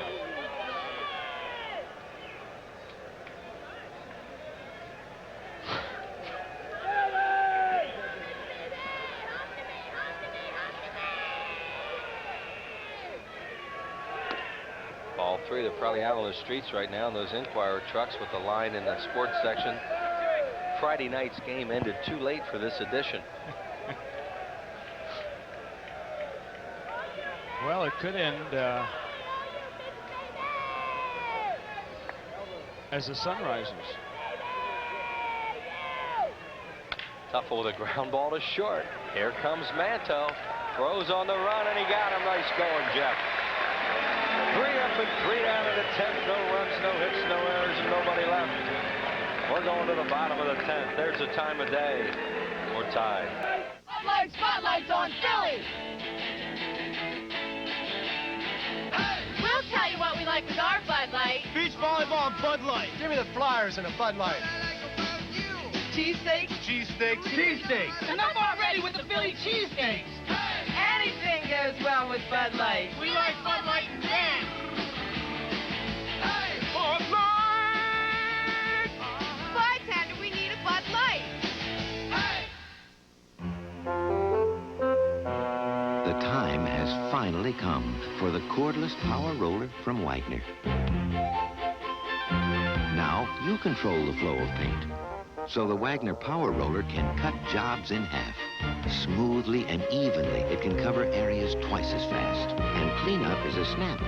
So you can finish one job and do another. Get your hands on a real value, because the value of Wagner keeps on rolling. June is Ford Truck Month at your Quality Plus Ford dealer, but that doesn't mean you can't save on a new car. Especially the #1 car in America, the Ford Taurus. The safety leader with available dual airbags and anti-lock brakes. Now get $1,200 in total savings. Choose from 4 Escort models, the #1 selling small car in America, and pay just one low price. Save on Thunderbird LXs, all at one price that's $4,000 less than last year. Don't miss the great car deals now during your Quality Plus Ford Dealers Truck Month. It's the home of 5 of the top 10 sellers in America. Well, take another look at Jeff Manto's debut at short. Makes the short little toss, a little low to Ricky Jordan, but Jordan with his foot on the bag, and Phillies go to the bottom of the 10th inning. We're all tied here at 4:34 in the morning. We are live. Phillies able to tie this game up with a run in the 8th inning after trailing 5-0. Phillies 5 runs on 8 hits. The Padres 5 runs on 3. Each team with a couple of errors. We go to the bottom of the 10th inning. Pete Incaviglia will lead it off, followed by Jim Eisenreich. And there is Jeff Mento, the new Phillies shortstop. And the reason behind that is Mariano Duncan in the bottom of the 9th inning laced a double down the right field line and pulled or strained his right hamstring and has been lost to the Phillies, and we don't know for how long. And this game, the Phillies had to use a lot of players up to try and catch up. They finally caught up in the 8th. They threatened in the 9th.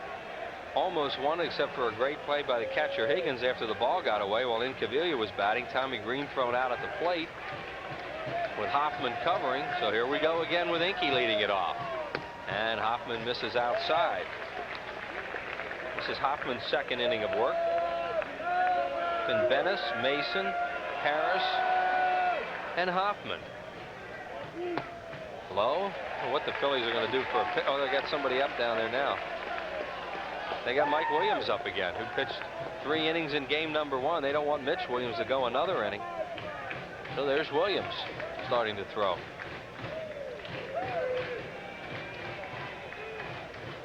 Well, I guess that answers our question if Mike Williams can pitch again. Going to have to. See, he can't use Mauser tonight. Fergosi just decided he wasn't going to use him at all after yesterday. I don't even know what day anymore. After Thursday. 3-0 to Incaviglia. See if he has a green light. He takes it, and it's ball 4.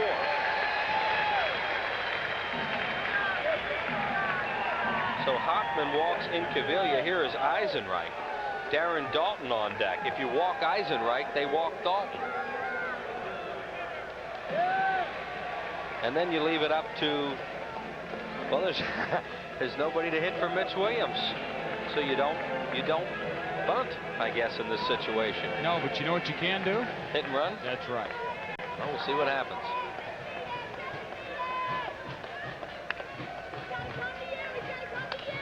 Fouls it away. Phillies have no players left.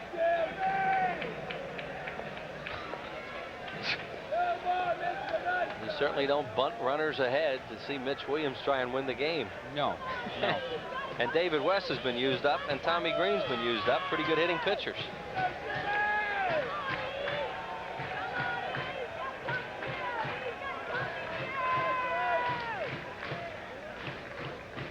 Base hit, right field. Incaviglia is going to stop at second base. Billy Beane made a good play on that. He got to it quickly and stopped Incaviglia at second. Now here's Dalton, and they got a pitch to him. Oh, that's the best of what Jim Fergosi could hope, because had there been a runner at third base, they would have walked Dalton. As Eisenreich got a fastball in, laced it to right, and you can see how quickly 1-2 hops, and Billy Beane quickly over to cut it off, and Beane with a pretty good arm got it right back into second base. So Larry Boa had to hold up Incaviglia. And Mitch Williams is on deck, and then Milt Thompson follows him.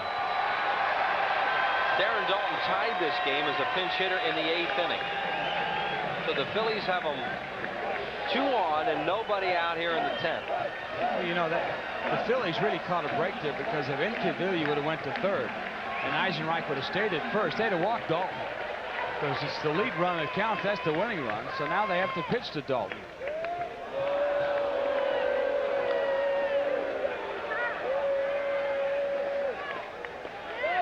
Dalton got his base hit off Gene Harris. There's Incaviglia at second base, and Eisenreich on at first.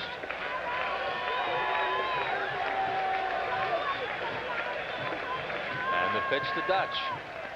Breaking ball, and he got way out in front of that.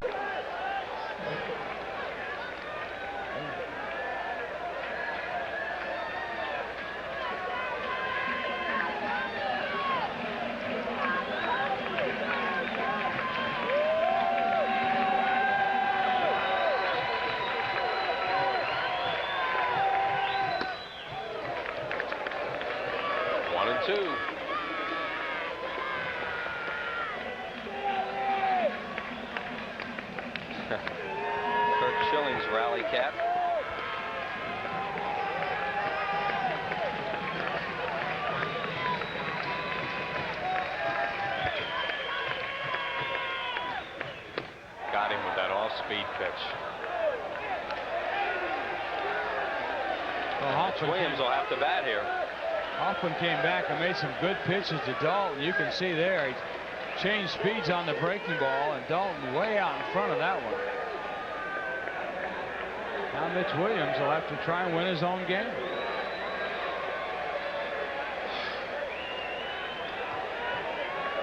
A lot of potential bunt situations, and most of them haven't worked out too well. If he bunts here, you bunt the runners over, you walk Thompson, and make Manto win the game for you with 2 outs against a tough right-hander like Trevor Hoffman.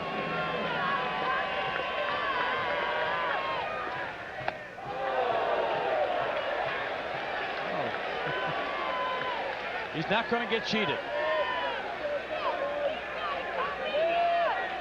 Williams has 1 lifetime home run. This is his first at bat of 1993.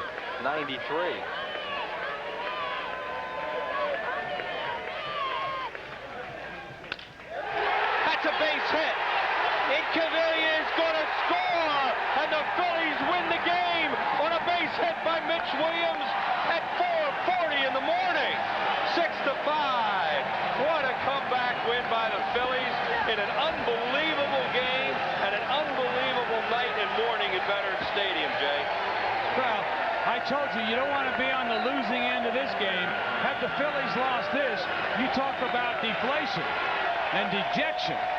The Phillies would have had it, but all of a sudden, out of the depths of despair, down 5-0, Phillies rallied for 1 in the 4th, 3 in the 5th, 1 in the 8th, and Mitch Williams brings home the bacon here in the bottom of the 10th inning with a line drive over the shortstop's head. We'll show it to you again. You talk about some heart. I mean, the Phillies are just flat out of moves in this game. And Mitch Williams hits a P over the head of the shortstop Gutierrez into the gap. And the Phillies somehow win this baseball game tonight. And this is a terrific win for them. Oh. Look at this now. Incaviglia had the left fielder. Phil Clark cut it off, would not have been able to score on that because he had to wait to see if the ball was going to be caught by Gutierrez. But the turf, as wet as it was, the ball scooted and it got by to the wall, and the Phillies have come from behind. Big victory here. Cardinals losing their game against Houston today. So the Phillies wind up actually picking up a half game out of this marathon evening. And there's your final. And we'll be back, and I don't know what the final word's going to be on the night.